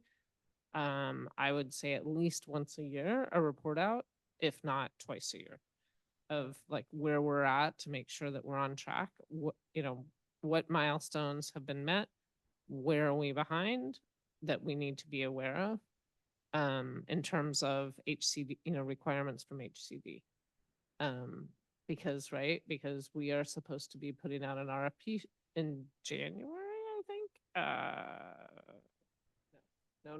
Okay. No, I'll just correct that for the record. We are not putting out any RFP because the council in July authorized removing the Dorothy Ford site and amending the housing element, preparing the zoning that goes along with that housing element amendment for 3 new sites. And HCD is aware of this. Okay. Communicated to them. So just loud and clear, there is absolutely no plans to present an RFP or move any further with the Dorothy Ford open space property. Right. No, I understood that, but do we, thank you for clarifying the other 3 sites. What's our timeline for the RFP for the other 3 sites? So Are we no ever- RFP. We No, don't properties now. no. It's a private, as of right now, they're privately owned. The property owners are aware of this and it's happening. And that, Really? and that is HCD knows they're privately owned and knows we're planning on rezoning them to accommodate the 50 units or more. because it's good to have a buffer at Dorothy Ford site. Great. And Okay. to, no RFP. I just want to emphasize that the town does not have any property at all that we're proposing issuing an RFP on. Okay. So things like that. So thank you. But that's why I think it's important to have it come back to council, whether it's every 6 months or once a year, just for those type of updates. So thank you. So from my perspective, this is just to bring down and an update on one portion. And it's factual. We are doing this. In terms of whether or not there's a subcommittee, I don't understand the sensitivity. It's something that we just check in on every so often. And we're looking at it and we want to bring it back to council. I'm surprised that you want to add to staff's burden, frankly. And part of me is like, yeah, as things are addressed that are in this plan, are addressed through other efforts, that's nothing but good. And I think a lot of it will start shifting there. But some things won't. And this was part of our bargain with the planning commission and then the public, frankly. It was a commitment to follow through on these things. We as a council can look at these things as they come up if they're not getting done and say, does this still make sense? But that's not tonight. Tonight is receiving a report on a change and a modification that was necessary because of the Dorothy Ford Field. So I do not agree that this should go back to staff. I do not want to add to their burden. And frankly, our recollection of the history, I think, is helpful. But we should look for opportunities to maybe we do an entire refresh as things that are being done by the staff are addressing these things, and we don't need to worry about them anymore. But convening some of the other groups, we can decide whether that's too much on staff in the future. But I don't want to lose this because these were important things that got us to the point where we had an approved housing element back then. And I would keep it, I would use it pragmatically and, bring it up for a fuller discussion at some point when we have the bandwidth and staff can help us think through how to streamline it. But to me, it's a record of a commitment that I think is important to monitor and bring it up. I don't think we need it once a quarter if we have reports out 1 to 2 times a year. To me, makes a lot of sense. And I don't think there's any intent to do anything other than ask questions every so often. Okay, we're supposed to set up this working group. Is this making sense now? If not now, when? Or is it now superseded? So it should be a tool for conversation among the council, I think, at this point. I'll also just add that staff is working on preparing a comprehensive list of the implementation items that are related to the housing element that have not been accomplished. And we can add this to that list as a supplemental piece. I think what's most important that you're missing here is some ballpark of cost. And so some of these things are very low cost, like the insurance. That's very simple. Other things like the CEQA guidelines and thresholds of significance, as Craig said, would require attorney input. And so what staff needs to do, not only for the housing implementation items, but I think for this list, is give you a range of costs of how much this would cost. And I'll be honest, from staff's perspective, what we're doing now with the housing element is trying to prioritize any, I would say, low-hanging fruit. But to be honest, in the housing element, that's, it's a huge tree with a lot of apples, and some of them are just literally falling off into our hands. But we are trying to do that right now. And I will say that once the housing element amendment is finished, then we have more bandwidth. And then we can really look at what needs to be done. But I would envision preparing a matrix that's presented to you either as part of the strategic goal setting process or the budget study session of like, this is all the stuff. Because one change that I want to make sure you're aware of is in the Affordable Housing Fund expenditure policy, if you will, the Affordable Housing Fund could, I want to emphasize, could be used for housing element implementation. That is really a budget decision. So where I see this going is it is intertwined with the budget. And as you know, those conversations start ramping up next year and you make a decision in June. So that's what I would say is we're at a point where nothing can be done right now, but as you look to the next year fiscal year's budget, that is the time I think to have this conversation. Thank you. All right. I think we can move on to the liaison reports. There were some submitted. I don't know. We should have any verbal updates and then take public comment on all the reports that are offered. So does anyone have verbal comment or updates from liaisons? Not hearing any. Okay. In that case, can't remember. Okay. Well, let's go to public comment then. And I'm looking and I do not see any hands raised. So we can bring it back and motion to adjourn would be appreciated. So moved. Second. Okay, all in favor? Aye. Aye. Thank you. Thank you all. Thanks to the public for joining. Good night.